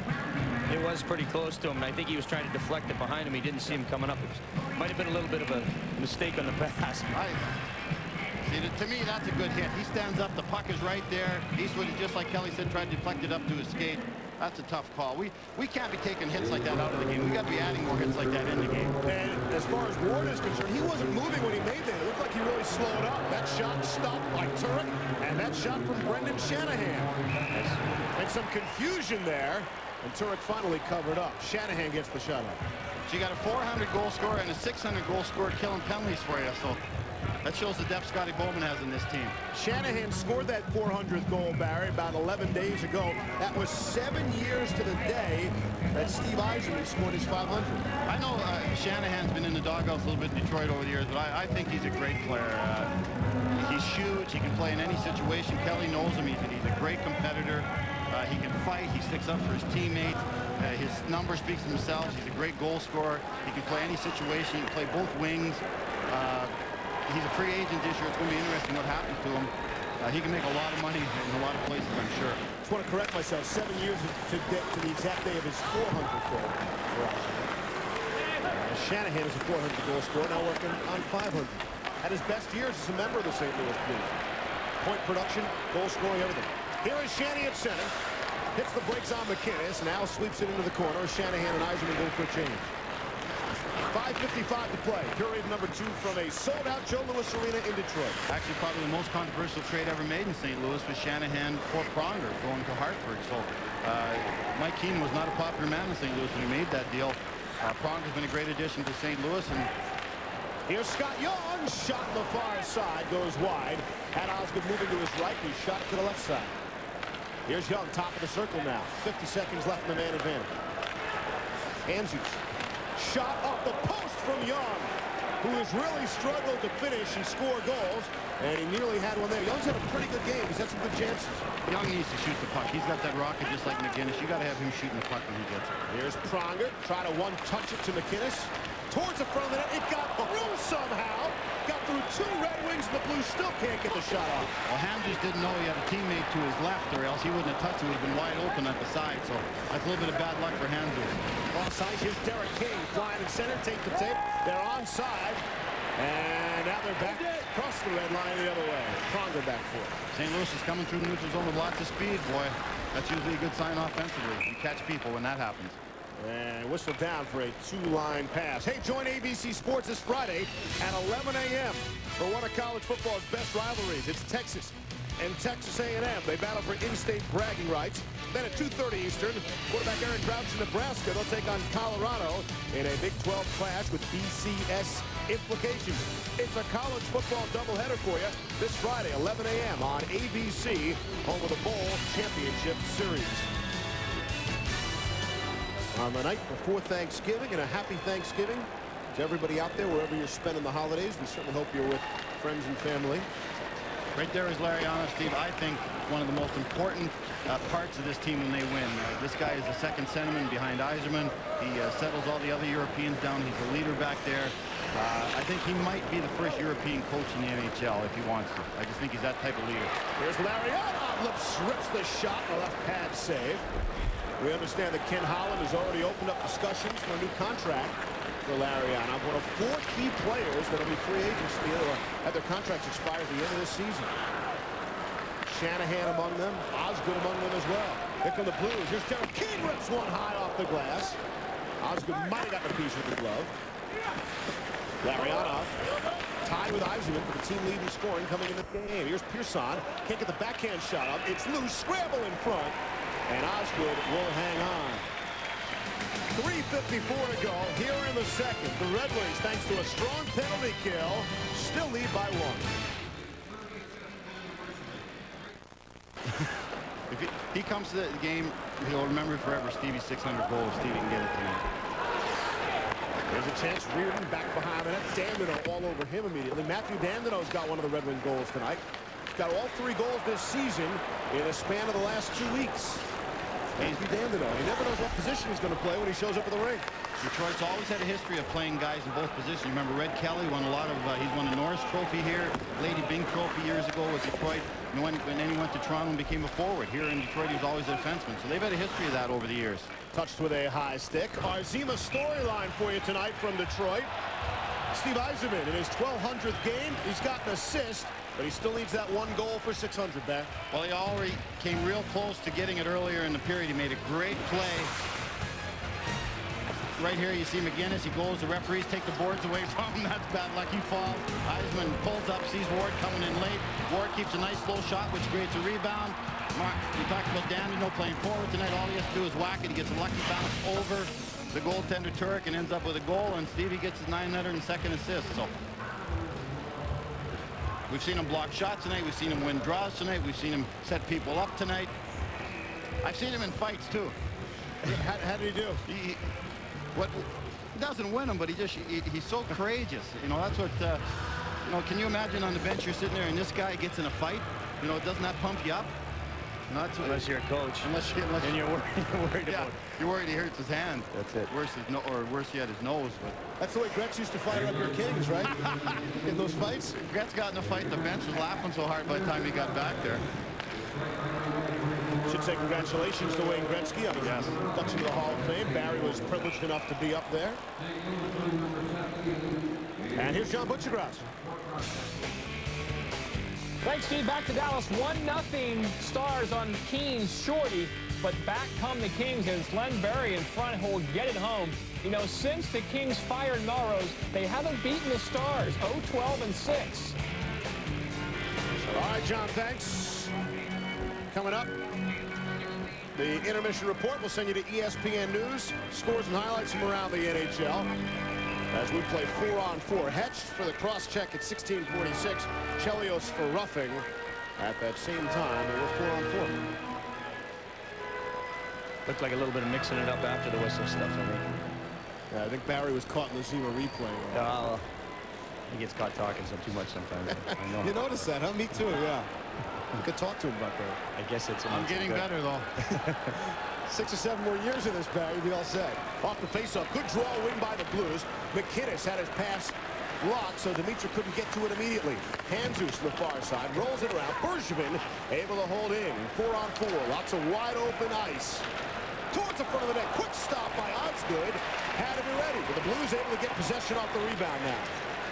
Well, this is a place, Kelly, you really miss Pierre Turgeon on the ice, I would think, of 4-on-4. Well, he's so strong, and he's having such a great season competing in these kind of situations. He's been real effective for us. Again, if you don't recognize the voice, that is of Kelly Chase, the injured St. Louis Blues forward, joining us here in the booth tonight.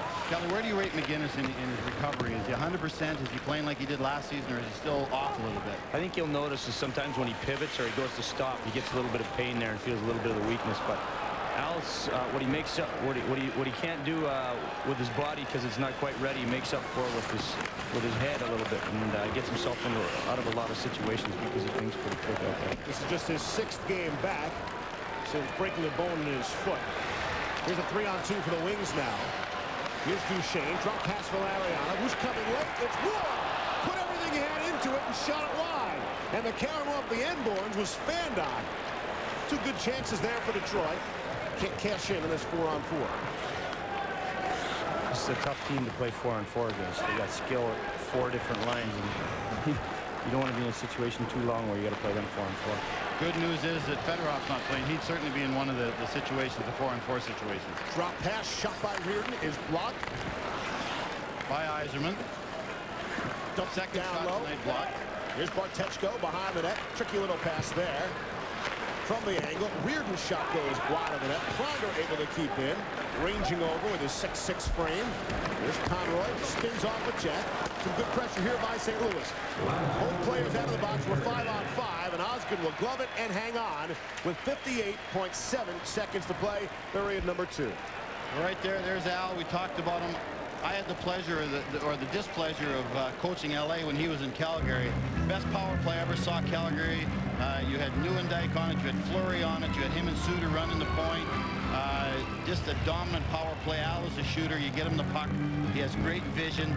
And again, we all know that. We look at the numbers. We know what he can do offensively. People don't realize, I don't think, Kelly, what a great leader he is in the dressing room, what a great competitor he is, and what a great defensive defenseman he is. Well, he blocks a lot of shots, and he is great defensively. He's strong, and he takes a lot of pride in being fit and working hard in the off season and you know, during the season, that maintaining his conditioning, and that helps Al a lot. And you know, he showed it last year, and he had a great year, and I think it was about time that he was honored with that trophy. The Norris Trophy winner was a +33, and one of the more important things, didn't miss a single game last year. Played every single game for the Blues. Injured in a few, I might add. Here's Finley for St. Louis. And it's pushed ahead to the Detroit blue line. Final 40 seconds. Eastwood throws the check. Verbeek, backhand feed. Counts off a shin pad. And into the Blues end. Here's Finley on it. Yzerman check. Great feed. Not only to score. It's in. And it's Brad Verbeek. His first goal as a Detroit Red Wing. And it's 3-1 Detroit. Well, we've been talking about Yzerman all night long. What makes this play special, he hustles on a play that looks like nothing's going to happen. You know, most players that wait at the blue line for St. Louis to bring it the other way and get into defense position. Yzerman hustles, forces the defenseman quicker than he'd like. St. Louis defenseman loses it. Yzerman throws it out in front of the net. Patty Verbeek goes to the front of the net like he always does, and is the recipient of a great pass. I think he caught Roman Turek by surprise a little bit. Now watch here. Why hustle on this play? He goes in, forces Finley. Finley loses it on his belly. The other defenseman, McGinnis, made a little bit of a mental mistake going behind the net also, and it left Patty Verbeek wide open in front of the net. Now watch Al. He thinks Finley's going to have the puck. He's going back that little. Oh, he directed it. Well, that's what they're going to talk about. Yeah. That's what St. Louis is arguing about. They're saying Patty kicked it in. So that's what they're reviewing. Patty, if he made the kicking motion with his foot. I think they might wave that one off. Oh, no, they didn't. You were hoping they waved that off. Well, I was hoping they would, but I missed another rule I misunderstood. Comes right out. Yzerman throws it in front of the net. Goes off Patty Verbeek. Watch this, right on his belly. Throws it in there. He has presence to know there's a man in front of the net. As you said, there's difference between good and great. Yzerman just keeps separating him night after night after night. Second assist for Yzerman. Kelly, while we have you here, let's take advantage of this. What will Joel Quenneville be like? Second intermission, now down 3-1. What will it be like? Well, I think he knows we competed pretty hard that period, and we're going to try and, you know, just come out with a little bit of jump at the start of the period. Wouldn't be surprised if he doesn't start Dimitri's line, if he starts Nash and them and hopes for a little spark and maybe even a power play. Two very unlucky goals by Detroit tonight. Long shot, Karam's wide of the net. And congratulations to Pat Verbeek. The crowd roars his first goal. This is 8th game as a member of the Detroit Red Wings, and his first goal of the season. 2.7 seconds left. The clock is stopped. Chelios didn't hear the whistle. There is still 2.7 seconds remaining on the clock here in period number 2. I don't know if they thought Larionov brought the puck over the line, but he didn't. It was a great play by Larionov. He wanted the game to continue. Now shows how you want to keep Pronger out against Yzerman. As Steve Yzerman goes for goal 600, we should point out another milestone. Ladislav Nagy has his first career point in the National Hockey League. He had an assist on the lone St. Louis goal by Craig Conroy to 9:21. And we get a whistle. Icing 10 seconds in to period number 3. 3-1 in favor of Detroit.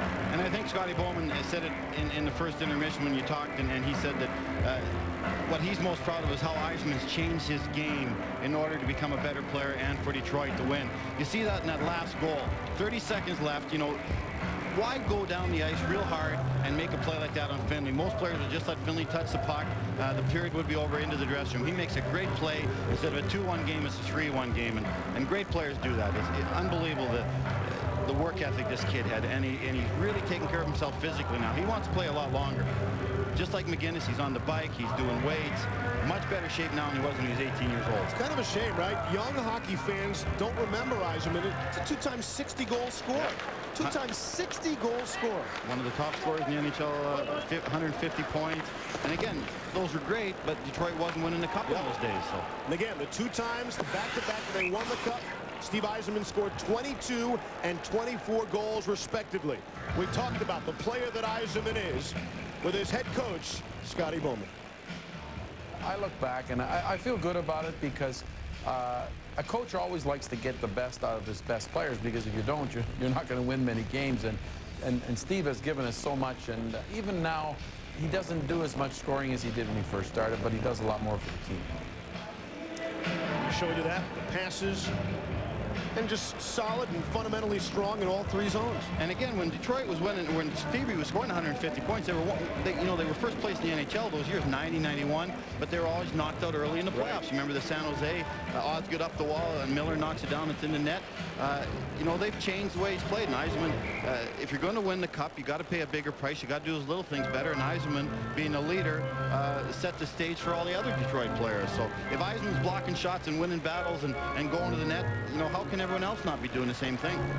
Yzerman to take this face-off. Yzerman wins the draw. Back to Chris Chelios. Do we leave out face-offs? No, I face-off man as well, yeah. We missed nothing here, Steve. Nothing. Reardon trying to force the issue. This is 5-on-5. It only seems like the Blues have a bit of a power play here. Handzus doing the good work down low. Dimitra back behind the net now. Trying to center. Couldn't. It was broken up. And the Wings look to come away with Brendan Shanahan. Shanahan aiming for Dandenov, but Karam in the corner off the side of the net. Dimitra played it right into his teammate Reardon, who reverses the flow. Good work here by Detroit. Here's Yzerman for Shanahan. Oh, best save of the night by Roman Turek. Nobody gets rid of it faster than Brendan Shanahan, and he had the one-timer, the perfect pass from Steve Yzerman. Great save by Turek. Great execution. Here's a one-time blast right on from Al McInnes, and nobody shoots the puck harder than McInnes, and Osgood the save there. Great action at both ends. Those are basically the same play. The puck goes down, quick pass out in the slot. 2 great shooters, McInnes and Shanahan gets a chance. Right there in the corner, you saw a great forecheck by Troy Red Wings, created a turnover. It ends up an Yzerman stick. Yzerman with that vision we've talked about, see Shanahan wide open in the slot. Look at that pass right on the tape. Great save, great leg save by Roman Turek. And at the other end, the same thing happened. Oh, what a pass, and a great shot. Everyone did what they were supposed to do. The goaltender did what he was supposed to do. Shanahan did what he was supposed to do. Yzerman did what he was supposed to do. Interesting. I thought on that play, Barry, there was a Blues player closer to Shanahan than Yzerman. Yzerman could have come out of the corner if he wanted to, but instead looked to his teammate to set him up. But Shanny was a dangerous guy. Roman Turek can play Yzerman coming out of the corner a lot easier. McInnes, the rocket glove save by Osgood. And a bit of a snatch catch right there. Well, you can't lose the draw consistently to the St. Louis Blues in the offensive zone with Al McInnes back there shooting. I'm sure Scotty's going to talk. Right there, a different line comes out. You're going to see centerman changing if they lose a draw clean. Right here, puck goes back straight to McInnes, one-timer. That's going to cost you sooner or later. So Scotty made a change, put a different centerman out there. Now you're going to see Draper take the draw in the defensive zone. 3-1 game, you can't be screwing around losing draws clean down McInnes. Eastwood to take this face-off for St. Louis. One of the better face-off men for the Blues. On the draw against Draper. Good battle, but the Blues get possession. McInnes again. That time a blocker saved by Osgood. Just kept in. Crowd thought they brought it across the red line. The blue line, rather. Fisher threw a pretty good check. That shot is deflected wide. Kept in, though, at the point by Bergevin. Mayers couldn't get to it. McKinnis can, forcing it deeper. Strange counter on the way from Eastwood. There's Jamal Mayer. Good spunk and jump out of Mayers on this shift. Hard check is thrown in the corner. I believe that's Tyson Nash. Into a check. And it was. Nash banging bodies all over the ice. The team leader in not just penalty minutes, but hits as well. And Tyson Nash leads all NHL rookies in both categories. Chris Draper just went to the dressing room, but you saw in that draw, the whole St. Louis forward line won that draw. Both forwards converge and help out Eastwood, the centerman. It wasn't just the centerman, Draper, that lost that draw. The whole forward line for St. Louis helped the centerman out to get that draw back from McGinnis. Mariano trying to take it off his own skate, turned a turnover. Nagy's shot went wide of the net. Good bump by Finley. Blues hold it in momentarily, but here's Detroit trying to break with Martin Lapointe. Lapointe showing you some of the strength right there. Held off the player with one arm and had possession of the puck with his other arm. Here's Pellerin at center. Has to spin around. And now he'll shoot in. Osgood will play it there for Aaron Ward. Ward, who said he has a whole new respect for forwards after playing forward a couple of games out west. Well, they used to stick me up front in my last few years of my career in the American League. It kills you up there. He said it's amazing. You do the forecheck and then you try to, and when you get involved in a scrub and you want no part of it around the net because you're so out of gas. Your head almost explodes. That shot was blocked in front of the net, never made it on goal. They said at defense, you do have a second here and there to just relax. I agree with him totally, boy. You don't realize how hard those forwards skate until you play forward a little bit. Your legs are always moving as a forward, and not the case as a defenseman. Although most defensemen, if I tell you their legs are always moving, but they'd be lying, right? They'd be lying. Defensemen usually skate about 100 feet hard. Forwards go 200 feet hard. Entirely different game. Defensemen are in good condition for playing defense, not for playing forward. There's Conroy across the line. They're just onside. There's two wings in front of him. Carries behind the net. Now takes a step from Chelios. Towards the front of the net. Knocked away. Blues have it. Young, turnaround shot, just wide of the net. Comes up for Reardon, lets it go, and that hard shot counts off the inboards. Here's Pronger. It's a shooting gallery for the Blues. Wings finally get to it, and just able to clear. St. Louis defense were much more aggressive this period, being down 2 goals. They're going to attack. Giveaway. Here's Brown, trying to make the feathering pass, and Pronger makes up for the bad giveaway with a superb defensive play. And now St. Louis puts themselves offside at the Detroit blue line. Well, you're talking about a shooting gallery at one end where Pronger was shooting, Reardon was shooting. The puck didn't get through to the net. And you're right, Pronger did make a little bit of a slip with the puck. Did give it away, but just like Eisman, he's mad at himself for giving it away. He compensates with a great defensive play coming across with that 6'6" frame. Makes a great defensive play. St. Louis gets going the other way. In case you're just joining us, we mentioned earlier that Barry was actually a teammate, not a coach, a teammate of Steve Yzerman. And here is the proof as they were sort of side by side in the media guide. The best part about this is not Barry's mustache, but the pronunciation guide. Yzerman. I think I was out drinking the night before that picture was taken. I looked horrible. And there you see the team photo. You never want to be in the same row as Ron Duguay. Shot, score! The Blues able to get the goal. It's Pavel Demitra. And it's a 3-2 hockey game. Well, sloppy play in the Detroit zone by Detroit Red Wings. Puck's turned over. Catches them by surprise. Shanahan's in the middle of it again. Puck goes down low. Good hunting the puck. Great pass backdoor. And this line, this is the Slovak line they put together. Demitra, Barteko, and Handzus. Great line. This line has been the most dangerous all night long, especially with Turgeon out of the lineup. Lidstrom sort of forgets about Demitra behind the net. Demitra comes in front, gets a great pass, puts it in the open side. Pavel Demitra has been red hot with a 5-game point-scoring streak coming into this one. 5 goals, 5 assists, and 10 points in those 5 games. So he adds to it here, and it's a 1-goal hockey game. The Blues are not out of this thing at all. With coming up on 15 minutes to play here in the third. Here's Demitra looking for the great equalizer. Centering feed, backhand shot is stopped by Osgood. And a great stop there on his knees. Here's Dandino the other way. Stood up by Bergevin, has to shoot in. Detroit was winning 3-1, but really, Detroit got 2 lucky goals, bouncing goals. One went up in the air, one went off a skate. St. Louis has played just as well as Detroit this game. Easily could have been 1-1 in this game, or maybe even 2-1 for St. Louis. At center, here's Kozlov. Drop for Lariana. Works the drop pass to the Blues. Here's Nash the other way for St. Louis. Nash shoots it wide of the net. Had Eastwood on the far side and couldn't get it to him. Here come the Red Wings. 2-on-1. Kozlov and Lariana. And that blocked by by Finley on the rolling puck, able to make the good defensive play.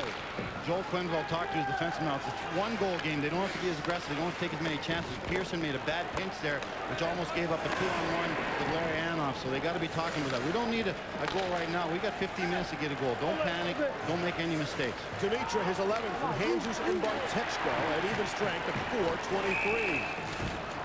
And as a couple of Blues players take out a Red Wing, players come together. We have not seen a whole lot of this.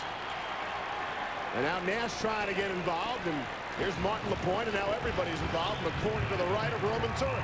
Well, I believe the initial call was on Tyson Nash in front of the Blues penalty player bench. He certainly doesn't agree with the call, and then it went down into the far zone. It'll be interesting what the referee calls it. Right here you see Fisher and Nash. Oh, Nash, nothing called yet, nothing called yet. Fisher throws Nash down, but I think they're going to get holding the stick on Nash because he can't believe the call. And then it goes down into the far corner and the little scrum that we talked and saw. Right here again, Kozlov's in the middle of it. Good hit by Pearson. Very interesting what the referee calls here because this is an important part of the game, obviously. 3-2. Coming up next, as soon as we finish up here in Detroit, what do you say we go for a nightcap? It's second end of the doubleheader.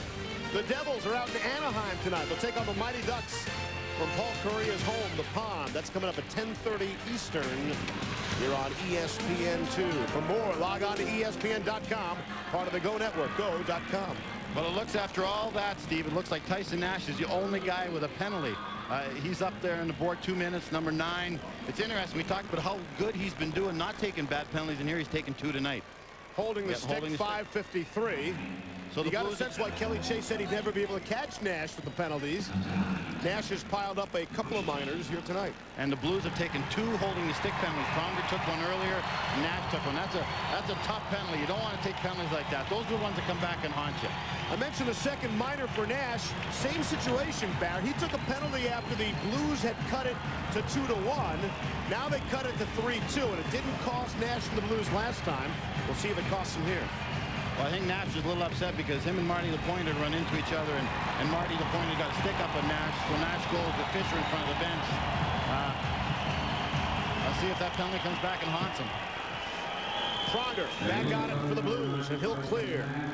Pronger and Bergevin on the defense on the penalty kill. Hanzus is out there, along with Eastwood, the 4 St. Louis Blues. And if you're just joining us, Steve Yzerman is decked out on the ice, still in search of goal 600. He does have a couple of helpers here tonight, and the Red Wings lead 3-2. Great hit by Eastwood on Yzerman. Stands up, drills him, good solid hit, dropped his shoulder, put Stevie down. Here's Yzerman at center, looking for some help. And they were offside at that St. Louis blue line. Well, one thing about Steve Yzerman, you can't say that no one ever touches this guy when he plays. He's just that type of player. He's carrying the puck. If you're going to have the puck, you're going to pay a price. That could almost been interference. Stevie had passed the puck. It wasn't near him. So maybe they got one called on Ward earlier I didn't agree with, so that equals up there. And Stevie doesn't ask for any favors. He's not crying to the referee about this guy hit me. He's just ready to line up and let's go at her again. Yzerman quietly gives it back. Oh, yeah, yeah. Not so quietly sometimes. He's a competitor. Not so many people get too much an advantage against Steve Yzerman. He'll whack you and nail you behind the play. Here's a chance. Duchesne, wrist shot over the net. And the Blues get to it. Interesting quality about, Mario, Wayne Gretzky, and Steve Yzerman. They're all understated, hate talking about themselves, real low-key, soft-spoken guys. Bobby Orr was like that also. You can put him in that category. Every place except on the ice where it counts the most, of course. And they let their play speak for them. Minute left in the penalty to Nash and the Detroit power play. St. Louis forechecks with 1 man, keeps the other 3 guys back, so they're never going to be outnumbered on their penalty kill. Strange Karam, Pronger able to clear, although only to center. Duchesne was there to knock it down. Put it in Yzerman. Looked like Yzerman was going for a change. That was really a dangerous play. Here's Duchesne now. Has a man. It's Lapointe. Trying to get it back to Larionov. Couldn't do so. Pat Verbeek on the ice. Earlier scored his first goal as a member of the Detroit Red Wings. And Pronger, like Blake, plays the whole 2 minutes. They kill him penalty and on the power play. He's still out there. Right now, Verbeek has what would be the game-winning goal. in a 3-200 game. Coming up on 15 seconds left on this Red Wings power play. And Pronger just left the ice now, so we basically played a minute 50 on this penalty. Here's Lariana curling at center. Loses to a couple of the Blues, and Reardon fires it on goal. Well, this penalty kill can spark St. Louis. It was a turning point in the game. It was sort of a cheap penalty holding the stick. St. Louis killed it off, and we'll see if they'll really respond now and get the offense going at the other end. Chelios hooked in the corner. Reardon trying to get it out. And here come the Blues. Nash at center with some speed. He's fresh in the penalty box. He partially fanned on his shot. Went well wide of the net. And Osgood will hang on as Chelios and Nash come together. Big kill there by the Blues. Keeps it a one-goal game.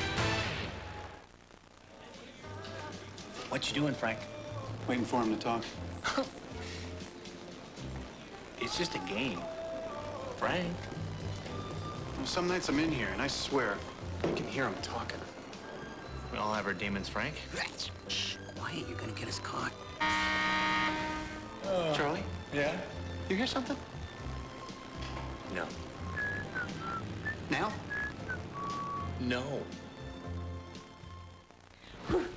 You, there you go. Okay, let's watch a video. Ooh, this is a good one. Okay. Good. All right, stay. How about some books? Books are good. There's some books. Nap time. Okay, that's for you and for you. Okay, get comfy. This moment made possible by a husband who knows his diamonds. BlueNile.com. Chili's technical support. How would you eat these new Chili's lettuce wrap appetizers? Just pick up the lettuce, add grilled Asian spiced chicken and sauce, fold and eat. That sounds great, doesn't it, though? This impressive panorama was shot with the miraculous little ELF. The new ELF 2, the 2x zoom camera that's the world's smallest. Have you seen all the ELFs? Only from Canon. Mark Rogers has been up and down with the Red Wings this season so far. Well, leaving practice yesterday, GM Ken Holland said to Rogers, hey, pack up your stuff. You're going back to Manitoba. And then he said, just kidding. That's not very nice for a journeyman player. Rogers is 27 years old, but just made his NHL debut this season. He's working hard and trying to break into this Red Wings lineup. And Holland, the GM, said he was just toying with him, trying to keep him on his toes. You don't need to keep a guy like Rogers on his toes. He knows that every game could be his last. He was brought into the organization for depth for their minor league club, and because of injuries, and we've talked about how deep and hurt these guys are, he gets a chance to play in the NHL. He's been a scorer every place he's been in the International Hockey League and the AHL. Competes really hard. It's nice to see guys like that get a chance. And again, he's 27 years old and made his NHL debut this season. It's a guy who paid his dues. Blues get to it. Back behind the net. Now, Schicke's called 2 penalties on Tyson Nash, and I got to think that Tyson Nash might draw one. Who's Schicke? Or the referee, I'm sorry. Rob Schick? Sorry. You don't like referees. You never call them by their nicknames? I like referees. Oh. Don't you be starting any rumors. I love referees. Yeah. You were so popular when you were a coach, I remember. Here's Lapointe. Really put himself offside. And it's right back at center. He and Pronger exchange a slash. Pronger was ready to give him one back and elected not to. Good collision far side. Well, it took out one of the linesmen. Linesman, Dorr, Wally, what hit? Everybody got killed over there in that play. There's Lariana out for Detroit now. With Bartechko on him, Lariana circles away. Finds Lidstrom at center. Off for Kozlov, top of the circle. Pronger trying to rub him out. Pronger's got the size and the weight advantage there. Good. Centering pass. Here's Lidstrom. Had to play the bouncing puck towards the front of the net. Nice play there by Finley to smother it. And the Blues able to clear. Finley's had a pretty strong game as there's some stick work behind the play. And here's a chance. Shanahan breaking in. Brendan Shanahan shot it wide. Had a bit of a breakaway on the goaltender turf. Eisenman was tied up. Penalty coming up now. As Pronger slaps his stick in disgust. Looks like it's Finley to go. And a power play for the Wings when we come back.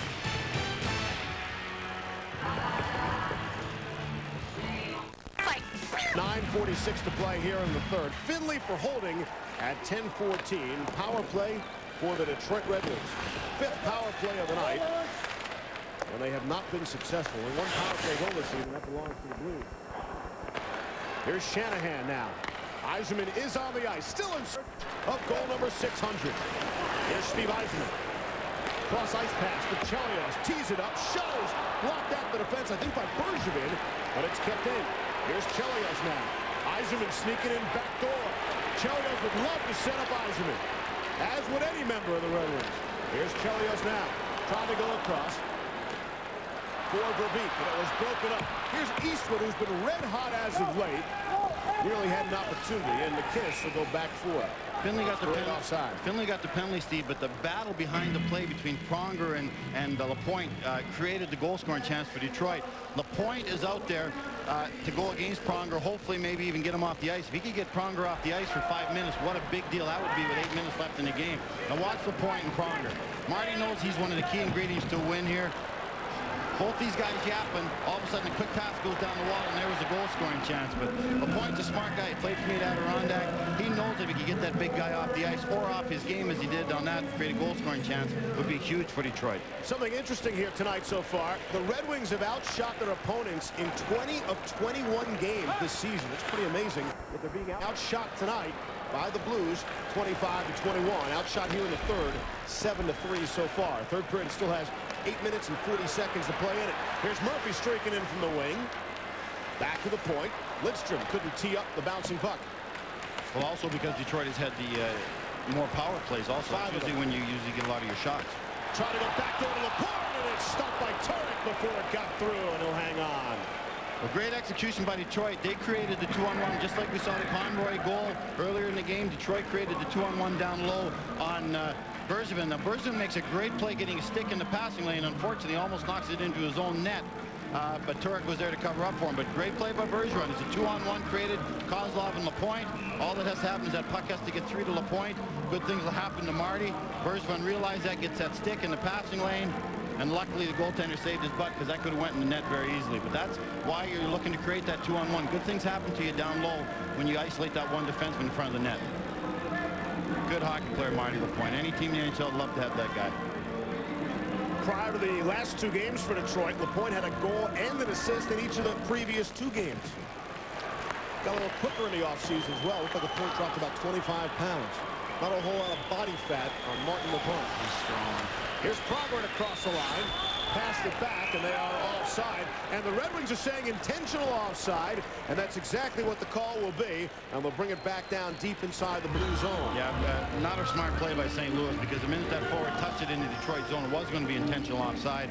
Puck goes 200 feet away from your ring, so not a real heads-up play by St. Louis. And with the power play, this could be an important play, bringing the face-off deep inside the St. Louis zone. You've got Yzerman, who's been winning draws all night long. You've still got 28 seconds left on the power play, so certainly Detroit wins this. They got 30 seconds to score a goal in the offensive zone. So smart play by Detroit, stupid play by St. Louis. It's a power play that is 0 for their last 13. And they're 28 seconds away from looking at 14. 0 for their last 14 opportunities. Face-off now to the left of Roman Turek. Yzerman wins the draw. Puck is loose. Kozlov comes in, takes it away from McKinnis. Here's Kozlov. Yzerman to the front of the net now. Handzus on it for the Blues, and it's clear. Eastwood was looking to break. Eastwood scored the overtime goal against Nashville the other night. Centering feed. Here's Handzus' quick shot. Is stopped by Osgood. Mike Eastwood's playing as good as I've seen him ever play, and I've seen him in the American League and in the NHL for years. Here's Kozlov, dropped for Murphy now. Murphy, stick handles through. Backhand shot, stopped by Turek, and he smothers it with Yzerman on the doorstep. Well, you mentioned Larry Murphy is leading this team in power play goals right now with 3, and you can see why. This guy has played more games than any other defenseman in hockey, I believe. Past Tim Horton comes in, and you look at the size of Turek. Even though he's on his knees, that big body still covers the top half of the net. So Murph went upstairs like he's supposed to on a goaltender that goes down, but Turek was just a little bit too big for him. I think the real test for Turek could be later in the season. You mentioned he's never played more than 26 games in a season. Most he's ever played was 48 games in the season, but that's in the German league, and I'm not sure that counts when you compare it to NHL action. It don't count. Face off to the... That's good in soccer, but not in hockey. I'm sure the hockey is fairly good there, Barry. Not up to NHL standards, of course. Here's Butsayev for Detroit, and he'll shoot in. And Tom Reardon is back for it. He is hammered by Mark Rogers. And it's back for Duchesne. Rolls around. Here's Mayers on a loose puck. Back behind the net. Hecht couldn't get to it. Hecht has it there. Here's Dimitra now. Interesting, Mayers on this line with the two finesse players. That's for Mero go to the net with these two guys. Mayers trying to get it on front, and Duchesne did a good job preventing Hecht from getting a stick on it. Mayer's job is to forecheck, create loose pucks, and go to the front of the net. That's behind the net, centering feed, and a good job there by Doug Brown. He was tying up Hecht. He was out at the point area, and because of that, it went down the length of the ice. Time starts to become a factor now. It's 6:40 to play here in the third. We got a penalty called here. Moving away from the play. Against Detroit. It's a holding call of some kind, holding obstruction. I don't think I've ever seen holding the stick called 3 times in one game. It was when it first came in and the referee started really calling it, but since then the players have smartened up and they really stayed away from that. But yeah, Shicky's saying grabbing the stick. Mark Rogers, I believe.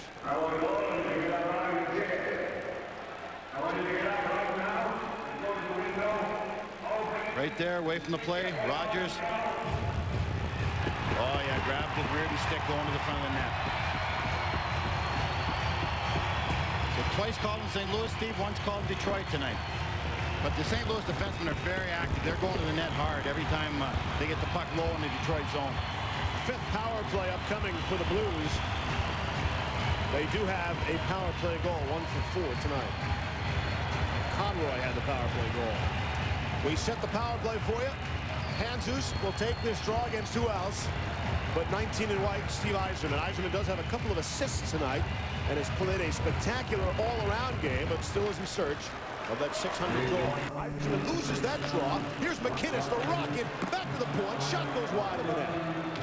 Osgood made the first save, didn't have to make the second one. He'll leave it there for Chelios. Partially fanned on his wraparound. That allows Young to keep in. Back to the point. Frogger plays it in deeper.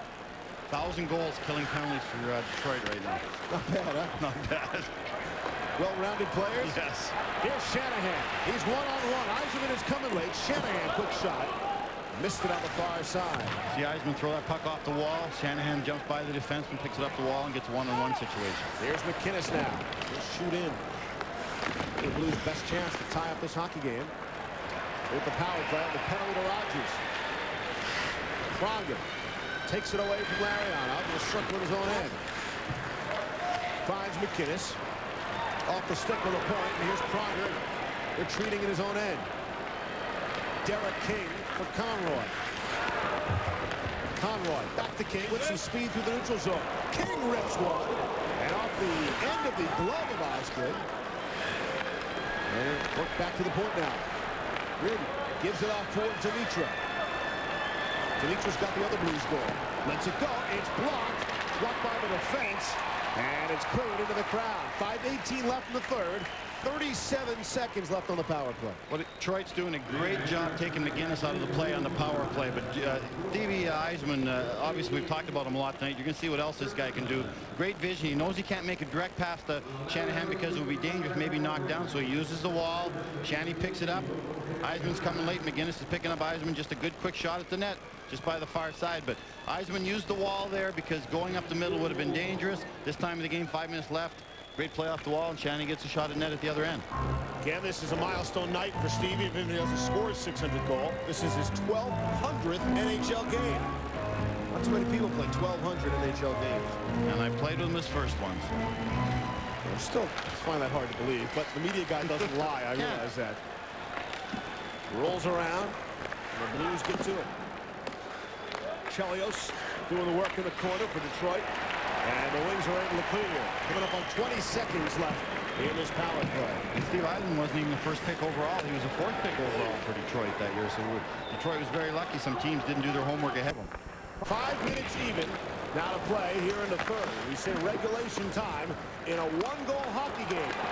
Here's Yzerman on a break. They're on their feet, and he lets it rip. And it is blocked by Al McInnes.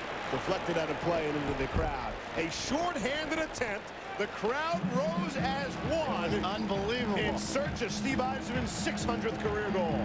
They've seen him score so many goals down this wall with that shot. We saw one in the highlights over Grant Pure's shoulder. The whole building, as you said, stood up as one. And it just, the defenseman came over and got a stick on it, went in the crowd. But it was amazing to see this building. Great play right there. See that hand-eye coordination. They've seen it before, folks. Al McGinnis comes over, as we talked about, one of the defensemen trying to stop him from scoring 600, gets a stick on it into the crowd. You're right, Barry. I saw that rush, and it reminded me exactly of that overtime goal in the playoffs. St. Louis, right over Game 7. Yep. That was that exact angle, that end of the ice, the same uniforms involved. And of course, that one went in off the crossbar and in, as opposed to being deflected out of play into the crowd. 4.5 now to play in the third. Regulation time. I, for one, wouldn't mind seeing a little 4-on-4 overtime action. Here's Lapointe for Detroit. Pushes it ahead. And it's deep inside the blue zone. Bergevin spins away from the Larionov check. As the crowd gets up the channel, let's go Red Wings. Murphy slaps it back to center. Off of Bergevin's stick, but he recovers. No forecheck by Detroit. They're just picking everybody up in the neutral zone, making them beat out outnumbered chances against for the rest of this period for sure. Pellerin on the forecheck, and Lapointe will clear. Thoughts on the strategy? Only up by 1 with 4 minutes left to play in the game. Well, I would like to see a little bit more attacking, but this team has been there many times before. Great play by Roos to stay onside. Here's Verbeek towards the front of the net's broken up. And the Blues look to counter the other way. Led by Jamal Mayers. The Blues are onside. Here's Nash wrist shot. Went low wide of the net. That was a terrific play by Stacey Roos to reach back with his leg to stay onside, just touching the blue line. This line can fly for St. Louis. You've got Roos out there. You've got Brown out there, Yzerman, everybody can fly out there. Brown line now for the Blues. Off of Verbeek. Swung around for Nash. Chelios right on. Spin him around. Yzerman is backcourt in his own zone. Out ahead for Chelios. Mayers dumps him down to the ice. Those two remain locked up, and now they separate. Here's Yzerman on the backhand, trying to cut it up, and unable to do so. And Finley stays deep inside the zone. Shanahan on the forecheck now for Detroit. They took a couple chances there with a couple players deep. Shelley did. You can see him. Shelley's not designed to stay back. He wasn't programmed to stay back in all those years with Chicago. He's an attacking guy. He said he's a completely different player with Detroit now. He might lapse into his few old habits every once in a while. He said the Wings are so much more disciplined as a team that he has become a much more disciplined player. Well, while his points are down, he's still leading the NHL in plus-minus. And Duchesne is another good example. They bring Duchesne in here. In the NHL. Duchesne has never been a great plus-minus guy, but when you're around players like Yzerman and Shanahan and Lidstrom, you just become more defensive and more disciplined yourself. How can you not? Chelios does look like a completely different player, not running around like he was in Chicago. Winning is contagious. Good play is contagious. Hard work is contagious. And that's what's happening with Chelios and Duchesne and everybody they bring into this organization. Chelios was asked about that. He said, hey, I still play the rough physical game when I have to. Ask Paul Kariya about it. Paul Kariya, speaking of the Ducks, playing the Devils tonight at the Pond. We'll see that later tonight. Back end of our doubleheader here on ESPN2. Terrific play. Final 90 seconds to play regulation time. Can the Blues get the tying goal? We're in a 3-2 game from sold-out Joe Louis Arena. And Scott Young ahead of the play. They're offside at the Detroit Blue Line. Kariya and the Mighty Ducks host the New Jersey Devils in the late game of our ESPN2 National Hockey Night doubleheader. New Jersey, who's playing great. Now it's interesting to me. You really find out from a coaching point of view who Quinn Bell believes in, who Joel puts out offensively, and you find out what Scotty believes in. Who's going to be on the ice in this key situation? Who's going to take the draw defensively, offensively? Really find out what coaches think of their players. You know the situation we're set up for here, Barry. You have always said superstars love to be on the ice. Oh, yes. When you pull the goalie. Yes, they do. Steve Yzerman. In a couple of seconds, they could pull the goalie at the Blues end, get the extra attacker on for the tying goal, and Yzerman might be staring at an empty net for career goal number 600. But when it was 3-1, I was thinking of that. I said, you know, even at 3-1, St. Louis is going to have to pull their goaltender maybe even a little earlier than they'd like. And now it's 3-2, so you got to think as soon as St. Louis gets it in that zone, Turek's going to be gone and Yzerman's on the ice. So maybe a little magic, Steve.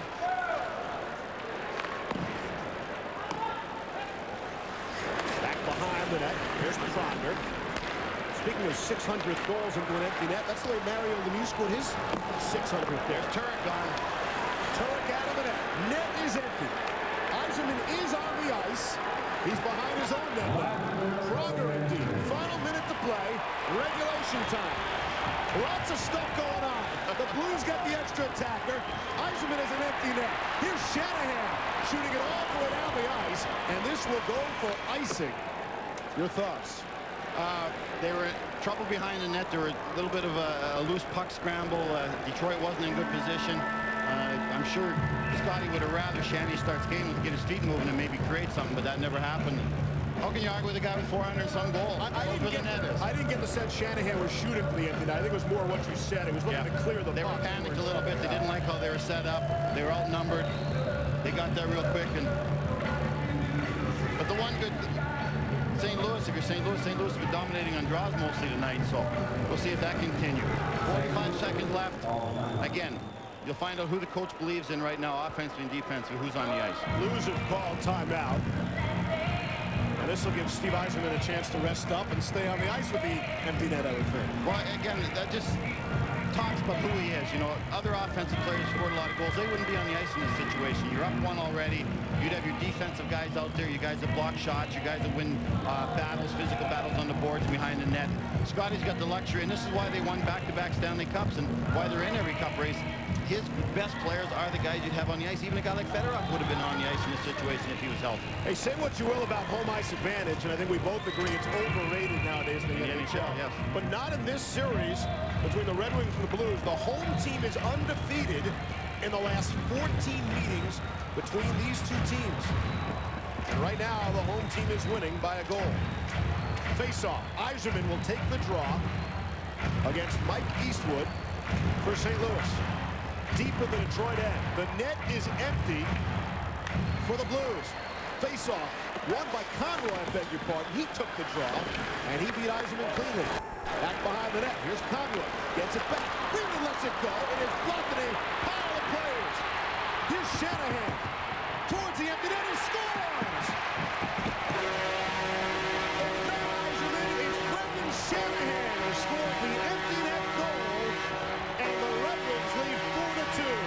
Well, I think everybody in the world wanted Shanny to give that puck up to Yzerman. That would have been a dangerous play. If it hopped over Yzerman's stick, or maybe Yzerman can't handle it, that pass was made inside the zone. St. Louis would have got it. And again, that's why Detroit wins. They put the team ahead of individual stats. Shanny saw it was a dangerous pass. Yzerman would be the first guy on the bench to say, Shanny, that was a smart thing to do. I was in trouble there. Don't give it to me. He carried it, got across center, and scored a goal. For whatever it's worth, we're told on local Detroit television last night, Yzerman said he did not want to score 600 in an empty net. Any chance Yzerman told Shanahan, hey, don't give me the puck in that spot? Yeah, maybe. Maybe it could have been on the bench. He said, I don't want you guys giving it to me when you have a chance to score in an empty net. That's how Stevie is. But Shanny wanted to give him. I saw him make eye contact with Stevie. He wanted to give him the puck in the middle. It was just a dangerous play. Really did. But I would have liked to have seen him give it to him. I think our audience. Hey, good enough for Mario Lemieux. That's right. Good enough for Steve Yzerman, I would think. I think Stevie... I don't think Stevie would have gave it back if he would have scored an empty net goal. Wrapped around by Osgood, and that'll do it. The Red Wings are victorious at home. Steve Yzerman remains 1 goal shy of 600 for his career.